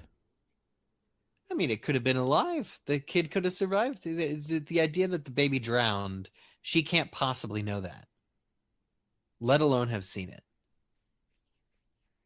Well, and not only that, presumably either Percival's sister or I forget Dumbledore's mother's name, Kendra, her sister, went down on that shipwreck too.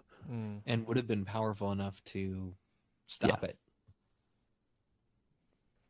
It's not like everybody's magic just failed. Laura, have you finished your coffee yet? Oh, yeah. Long time ago. Both of them? Mm-hmm. Holy shit. I'm an addict. I'm almost on my XL, but it's cold. So I don't really want it, but I do want it. And who was listening in that now that we got the full backstory, I can conveniently slide this slab open so that you can see the rest of the, Bird. It's magic, Eric. Yeah, but it's little stuff like that when it happens for the 500th time in the film, you're like, this is garbage. And here's my question, too, about use of comma. He should be absolved of the unbreakable vow at this point, no? Mm-hmm. Right.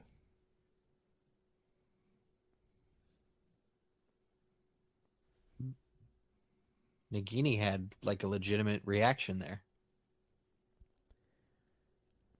She looks like she's under something here. Yeah.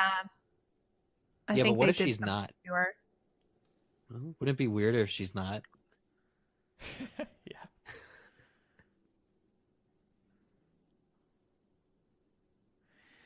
Nolan backs up what I was saying earlier about Lita witnessing the baby drowning. He says she didn't see it, but understands the baby most likely drowned. So this is what she imagines it looks like. I mean, it's not hard to imagine what a baby drowning wrapped up looks like, you guys. Yeah, but they use the exact effect for the bugger.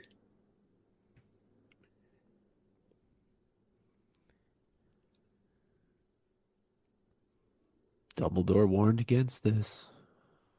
Yep. And it's not Dumbledore seeing the future, it's just knowing the type of person Grindelwald is. In the red corner, weighing 185 pounds, presenting.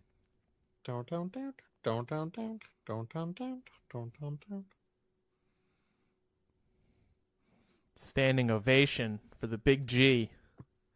The big G.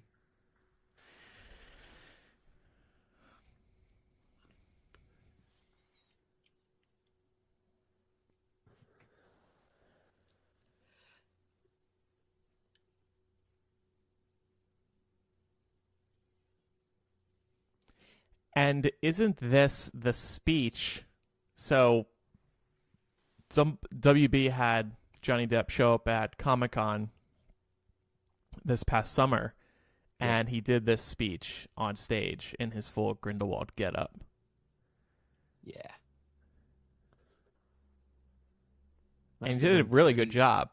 Yeah, I guess he rememorized this whole speech. Yeah. There is video, yeah.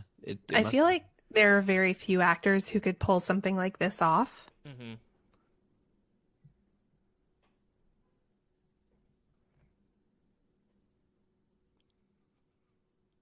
Thank God they didn't make us all remember that they are called non magique in France. I think it's funny that France uses the same terminology as the US for muggles. Yeah. I like the can't spells terminology. Yeah. I think that's next. You think that's the Brazilian one? I think so. A little foreshadowing. It's like how Pixar puts a little Easter egg of their next movie in each movie. Yeah, didn't you see the Lestrange Vault was Tomb A113? Good one.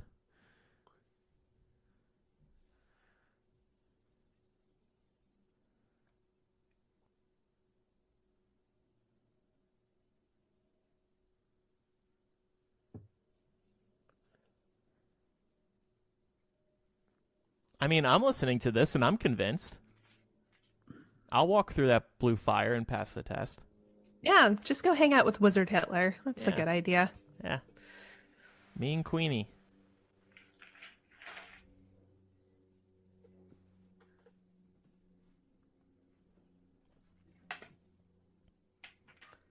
And see, this is just poor planning. Why? Where's the All of this right here. head Like- of magical law enforcement? Why is... They think that walking in here and being quote unquote peaceful is going to assuage all of these people's concerns about the ministry. But they know that these are extremists, that these are fanatics. Mhm. So they're going to be looking for a fight, as we see in a couple of minutes. Yep. I think it's beautiful that Grindelwald keeps the blood pack in his breast pocket. I want this hookah. I'll have what he's having.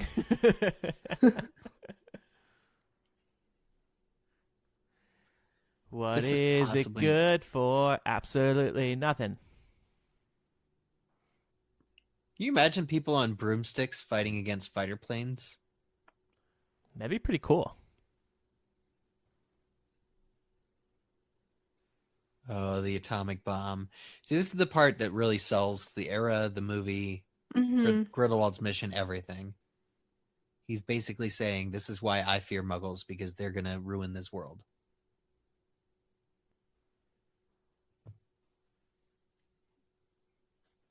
He looks really old in this shot. Yeah. Real pale. Yeah. Well, it's a complete contrast to what he looked like just minutes prior.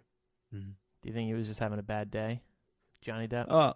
I more so mean from the standpoint of being that charismatic, convincing individual. Ah,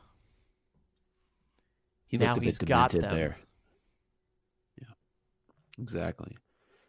And there's actually a great sequence in the special features where he takes different approaches to the moment just prior to killing Lita. Yeah. Oh, I don't know if you saw that, but no. Yeah, I did. he takes like different what would you call it, Eric? Versions or yeah, kind of like Portrayals, takes, delivery. Yeah, that's a good one. Yeah, like Yates was able to shout at him on set, like, "Okay, do it melancholy. Do it as if she's special. Do it as if she's not special. Do it as if you." Do you love hear her." Yates saying this? I think so.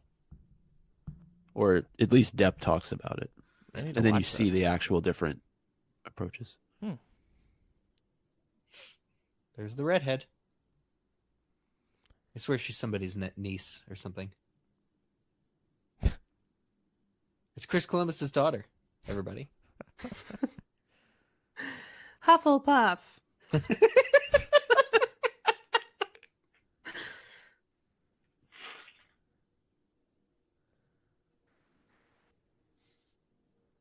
It looks like what's her name from Stranger Things? Yeah, Barb. Yep. Barb, yeah. Hashtag justice for Barb. Now, my question with that is why Why'd they have to kill Barb? yeah, like what was the need for the killing curse? It was, yeah. Oh, I thought you were talking about Stranger Things. Well, that too. The Auror could have used non-lethal force. Yeah, well, you could say the same thing about Muggle police forces. Mhm. So I think this is just a parallel to a real world problem. Yep. Everyone was so on edge. Except this is exactly what Grindelwald wanted. You almost wonder if he had the aura under control in some way. Maybe. Gave him But some tea. he doesn't feel the Niffler.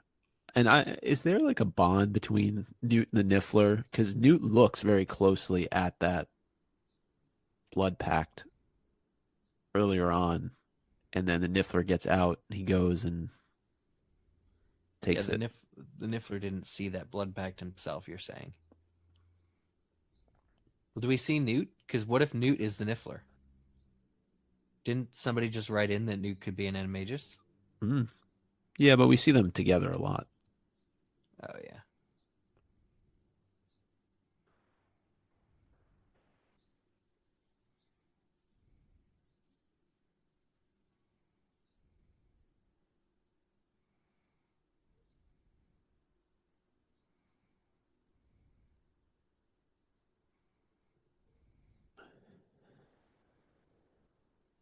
I guess he wasn't wearing a hat. I made that up.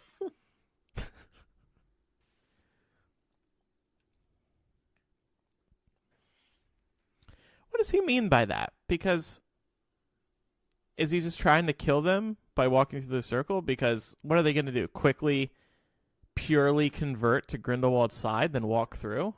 Yeah.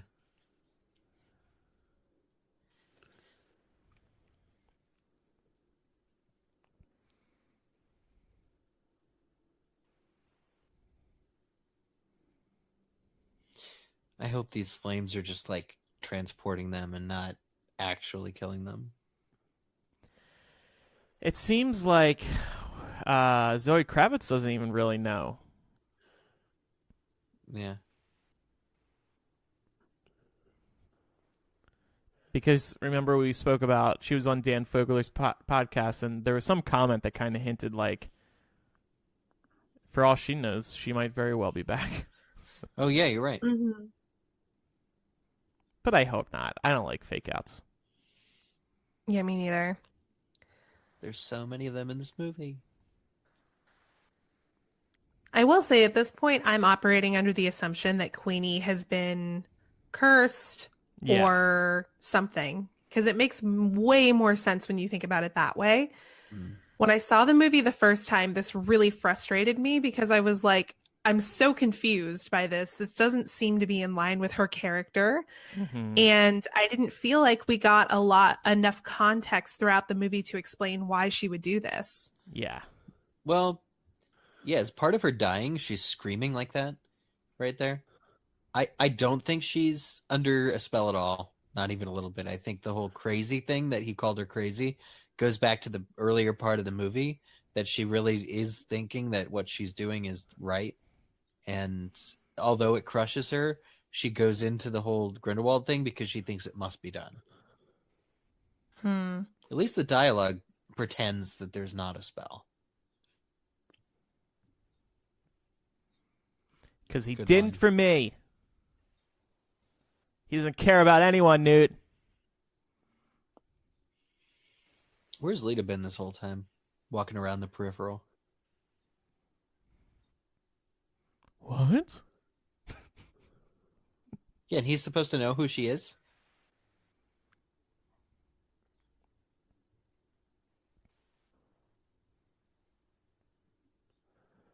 Remember, most of Grindelwald's plan here has been obfuscating the truth behind the Lestrange family. But these two have not interacted at all the first half of this movie.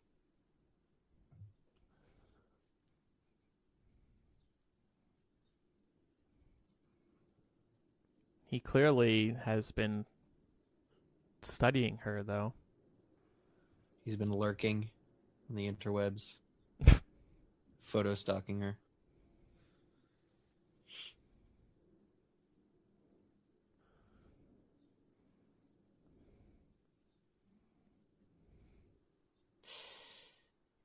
Psych!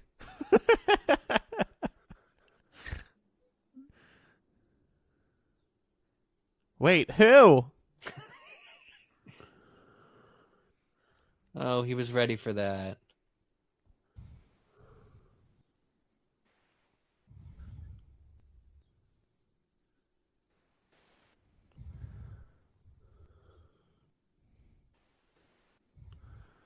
Yeah, Lita's got to be way too important to his plan for him to just kill her like that.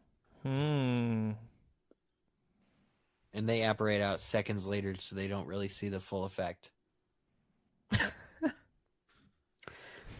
I didn't like that line. No. Not needed. Yeah, that's Johnny Depp quirkiness. Or Yates' quirkiness. Is that in the script book? Oh, I wonder. Well, maybe that is Grindelwald E. I mean, I feel like we're led to assume that this is all canon. So, Yeah. why not? Yeah, but like, right. But with a lot of movies, there's occasionally a little bit of improv. And that could have been something that Johnny Depp wanted to throw in. I hate Paris. But I do also feel that Grindelwald could say something like that. Maybe not with the same delivery that Johnny Depp gave it. It's kind of like, I'll get you next time, Mr. Scamander, or darn, Basically. I would have gotten away with it too if it weren't for that infernal Niffler. Love these And you- spells. Or you stick your wand into the ground. Thought that was a clever use of wands. You know, how many corpses are they desecrating right now? Oh, come on. I mean, they're dead. Whatever.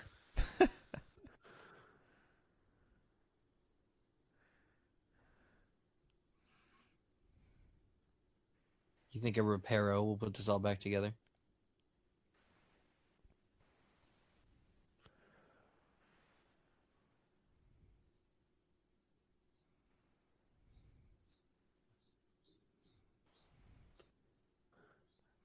I do find it fascinating, the connection between like Christianity and magic, that this is like a biblical demon kind of thing, like goat horns, and it's really just like the most powerful fire that there is. Kind of speaks towards contemporary like views of hell as being this pit of fire. Kind of getting some Game of Thrones vibes too, right? Yeah. With the dragons. Well, and with the fire, Eric, it's in many religions, fire is seen as cleansing. So it's not this way in Christianity, but in other religions, you can actually ascend from hell because the idea is the fire cleanses you so that you can leave.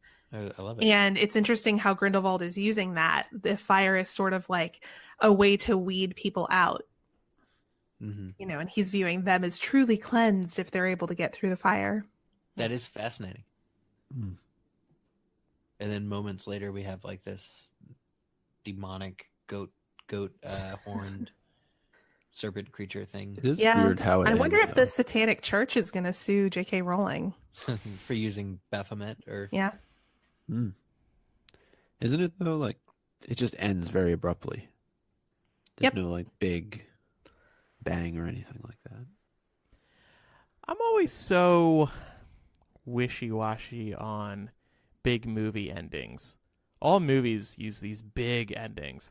I actually found Captain Marvel very refreshing because there wasn't some giant ending. It was Yeah, it could have been bigger. Yeah, Like the accuser just turning tail. right.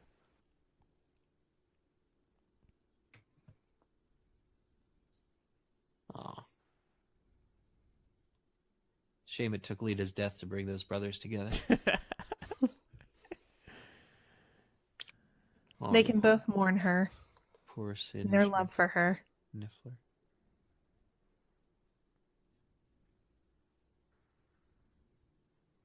I want to see Theseus and Albus Dumbledore date. What? I want to see Theseus and Albus Dumbledore date. I don't know. Theseus doesn't seem like Dumbledore's type. He's not nearly as sociopathic. Okay, everybody focus on Jacob's expression in this. I don't see nothing.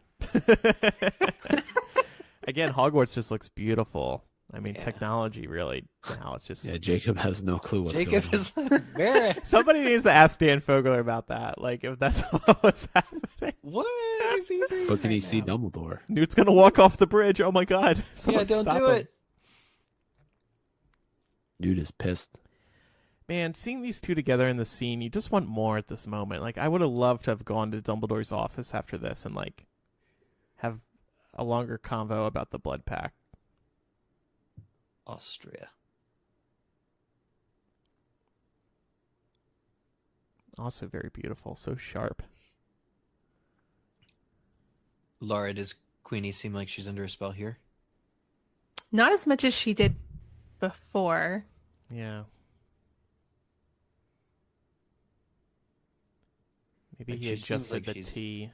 She's I mean, purposefully helping him. it's just very convenient that she can read minds, and it seems to me like Grindelwald would do anything that he could to get somebody like that in his arsenal. Yeah. Mm. Yeah. And that combined with the really pushy tea kettle early on makes me think that something might be up. If it's not, then we didn't get enough context surrounding why her character did the things she did. That's the story of this movie, though. I think that makes sense, though. Grindelwald wanted her because she can read minds, and maybe his assistant, Rosier, noticed that she's getting a lot of voices in her head, so maybe that's why she was drawn to her to begin with on that rainy sidewalk.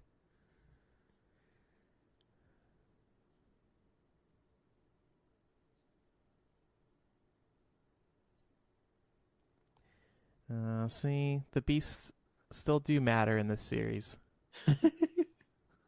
Kind of. I mean, we've been speculating about this. Like, the beast will be used to help defeat Grindelwald. Jacob is still pretty confused.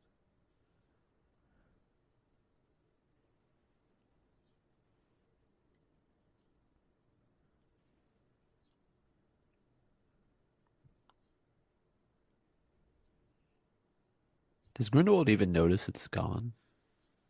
That's a good question. Does he think it's buried under rubble?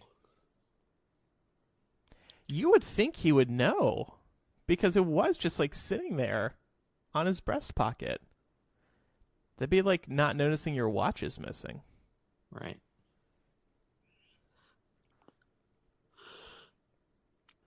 Next movie better open up with Dumbledore and Newt talking.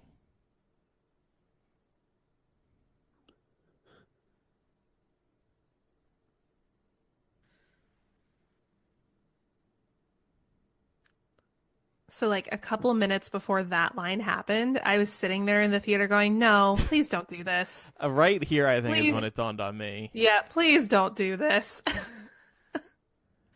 So what we were talking about in the last MuggleCast. Yep. I think he just kind of accelerated its growth.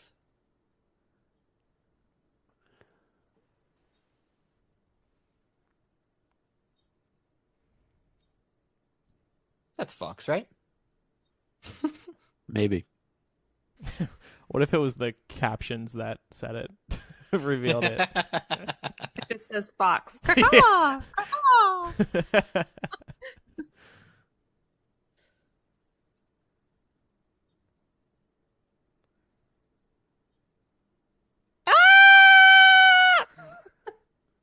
Apparently not, because we've never heard of Aurelius Dumbledore before this moment. Right. But you gotta make twists like this. Yeah, So- because people apparently weren't surprised by the quote-unquote twist in the last movie, so they were like, well, What was gotta the do twist? something. What was that twist? Yeah, what was That- the need Grindelwald? to blow up the mountain? Right, that it was that it was actually Grindelwald, not Graves. I think everybody was. Look, this is Hollywood. You got to give us some surprises. And if J.K. Rowling had to make something up that she didn't think of before, I'm fine with it. Because that's The just. movie could have ended, though, with them walking into Hogwarts. I don't think you needed the Aurelius Dumbledore Nope. reveal. Really? Because some people say that's the only interesting thing that happened in this movie. No, I don't think so. I mean, That's the thing that happened in this movie that pissed me off the most. Because it's just unearned. It's a giant middle thank finger. you. That's a great word, Laura. Yeah. Unearned. It's just there as a reveal, and it because I think Queenie going over to the side of Grindelwald, Credence going over the side of Grindelwald, like those are pretty big moments. Yeah. And you could have ended it with them walking on the bridge there back into Hogwarts. Yep. And to be honest with you, when Queenie crossed over, that for me was the like, what moment of the movie. And I think if they had done more with her character to sort of substantiate that kind of development, it would have felt more earned, you know? And I would have been less frustrated by the way that her character arc happened in this movie. But instead, it just all felt rushed to this point of revealing, like, oh, there's a secret Dumbledore child. Yeah. I disagree. I think that was the most exciting part of the movie. And it leaves fans just gasping and wondering. Gasping. I would say scratching their heads. Well, Yeah, that too. Nobody who I saw this movie with gasped at that. Everybody was just like, what? But then when you think about it more, you're like, what does it mean? Because that has huge implications. So Yeah, of course. But yeah, implications from the standpoint of you don't know whether or not Grindelwald is telling the truth. maybe you guys would have liked it more if it was like in the middle of the movie and then we got a little bit more information later as the movie progressed. Maybe. I mean, literally, we go like 15 minutes ago, we find out about the baby switch on the Titanic. And then they're like, oh, by the way, you're Dumbledore's long lost brother. It's a lot. I think info in a and he very wants to short amount destroy of you. time. I think it was a great Hollywood ending. But does anyone here believe that Grindelwald is lying to Credence? I hope he is, but I don't think so. My only question would be what Graves knew, searching for the Obscurial, because I don't see that there's a way for Grindelwald to know exactly who Credence is unless he was there with Dumbledore when they created Credence. Mhm. But then The, he would have known what to look Homunculus theory, wasn't that? Yeah, that homunculus thing. But then he would have known better what to look for in the first film when he was in disguise as Graves. It's He would just a have known. lot of timelines and canon not fitting in together either. With certain things, and I know we've talked a lot about it on previous episodes where we've really gone deep into Aurelius Dumbledore, but Mhm.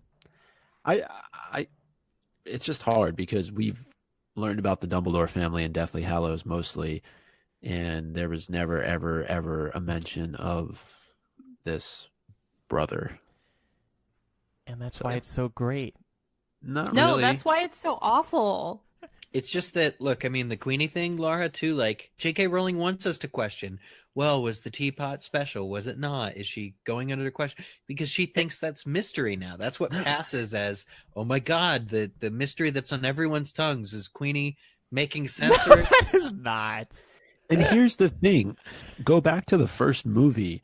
Grindelwald doesn't even think Credence is anything worth anything. Yeah. So there's no way that when did he learn that Credence is Aurelius Dumbledore? It had to have been at some point either in the first movie or between the first movie and when he breaks out, or maybe he learns the truth in Paris. Like, that's where the writing is faulty, because otherwise he would have known he was after Credence to begin with, and he clearly doesn't. Mm-hmm. Right. He treats him like crap for most of the first film. Yep. Yeah, it's true. Lots of unanswered questions. Yep. Well, so it'll be super interesting to see what comes next. And thanks, everybody, for listening. Hope you enjoyed. And we'll see Do you feel the mystery? Do you feel the mystery, guys? Do I feel I think the mystery? I think it's fair to say that we're all still pretty confused by this movie. Yeah, I don't know. You got to do like more research on Tycho Dodonis and. No, see, but we shouldn't be expected to do that, you know? Yeah. Yusuf Kama clearly has a role to play in future films. He's the key to everything, you guys. Mm-hmm. What I will say is, upon a second viewing, the pacing didn't feel quite as jarring as it did the first time I saw it, which is good. But it says something about a movie when you have to go back and watch it again just to understand the basic. This was only your second time? Mm-hmm. Oh. Yep. I still think that we are going. She wasn't paying for that again. Yeah, no. I was like, well, I'll wait till this comes out. Hey, in general, it's smooth. The effects are beautiful. The music I love. Like, it's not a terrible movie. I still think that one issue that we as fans have to grapple with is the fact that we are getting all this information in the form of a movie for the first time. I brought this up a couple months ago. Yeah. If this were, I think we're going to look back on this movie once all the movies are out and everything is going to come together. Everything's going to make more sense. It doesn't make much sense now, but that's because we don't have the context that we need. If this had been a book, J.K. Rowling would have had more time to flesh areas of it out. So I just feel like, we're kind of like in this holding pattern right now. And this is all going to make sense when we look back at it after movies 4 or 5. I don't doubt that. But it's clear that just based upon the news that we've had recently that she's had to go back and do some additional writing for the third film, because there are plot holes, there are gaps, there are things that don't make sense, a lot of which we've spoken about. So yeah, this is a mass release and film. There is a very big difference between something being mysterious and not being completely answered and just not making sense. Yeah. This is a mass release film. You shouldn't have to be J.K. Rowling, David Yates, or David Heyman to make sense of it. Right. I shouldn't have to go home and get on the internet and start Googling shit to try and figure out what the hell happened in this. Maybe this is just all a ploy to get us to go to Pottermore.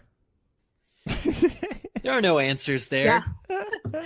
There's like an after credits scene of J.K. Rowling saying, and if you want to understand more about this movie, please go to Pottermore. Yeah. Pottermore is coming back. I'm also trying to be more positive about it because, we are a Harry Potter podcast. So I think a lot of the first half of this commentary was very positive.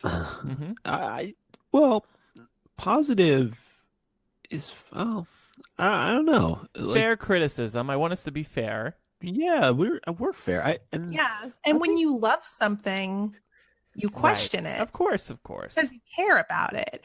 And I think it's fair to say that all of us loved the first movie. The first Fantastic Beasts was excellent. And I was so excited to see this one and kind of disappointed because I felt like we went from having a really good movie that showcased J.K. Rowling's ability to screenwrite to this. It was very jarring. Right. Yeah. Are we just not general audiences? Is that the problem? And WB CEO did say that they are hoping that the third movie is better than the first one. I'm surprised that he specifically said that. I know. Doesn't that come across as kind of like a veiled threat? Well, like, hey, Joe and Yates, please make a good movie. Well, that was a big admission to me that they knew that number 2 wasn't good, wasn't well received. The fact that they don't only have to make it better than the second one, they have to make it better than the first one. So didn't they have some trouble with test audiences on this movie too? Yes. Did they? I don't remember hearing that. I don't know specifically what the feedback was. I remember a guy who saw it tweeted that the first scene, the Grindelwald breakout, was cool, but the rest of it was a mess. I thought that one of the big problems they had was that test audiences liked Grindelwald too much. Yates says that in one of the special features. Yeah. All right. Well, the credits have rolled. The movie theater crew is now coming in to clean up, so we should probably leave our seats. Oh my God. Speaking of which, Andrew, the other day when I went to see Captain Marvel, I was sitting next to this row of like 5 nerds, super excited to see the movie, which was great. They were all cheering and hooting and hollering throughout the movie. And I was like, oh, this is great. This group of like 5 dudes that are in here just like cheering on Captain Marvel. But then these guys all got up and left, and they left so much garbage all over the place. I was so mad, and I yelled at them. I was like, what is wrong with you? Did you? Yeah. Wow. And they just kind of kept walking, and I was like, damn it. And so I picked up all their garbage. Oh my God. You did? Yeah. That's what it was like buckets of popcorn, like full wrappers, unfinished drinks, like not just little tiny pieces of garbage. I revealed on Millennial last year that at the time, I was that person who leaves my trash on the movie theater floor because the people come in and clean it up. That's part of the movie-going experience. You can drop shit on the floor. And I got yelled at, and Pat has set me straight. So I don't do that anymore either. But well, it's one thing if like you drop a wrapper by mistake, because they do have brooms that they can sweep stuff with. But when you're leaving half full drinks and buckets of popcorn, those are things that can't be swept. Yeah. True. And as a former usher at a movie theater that came in with a broom and butler, those things only fit like 1 drink cup in them.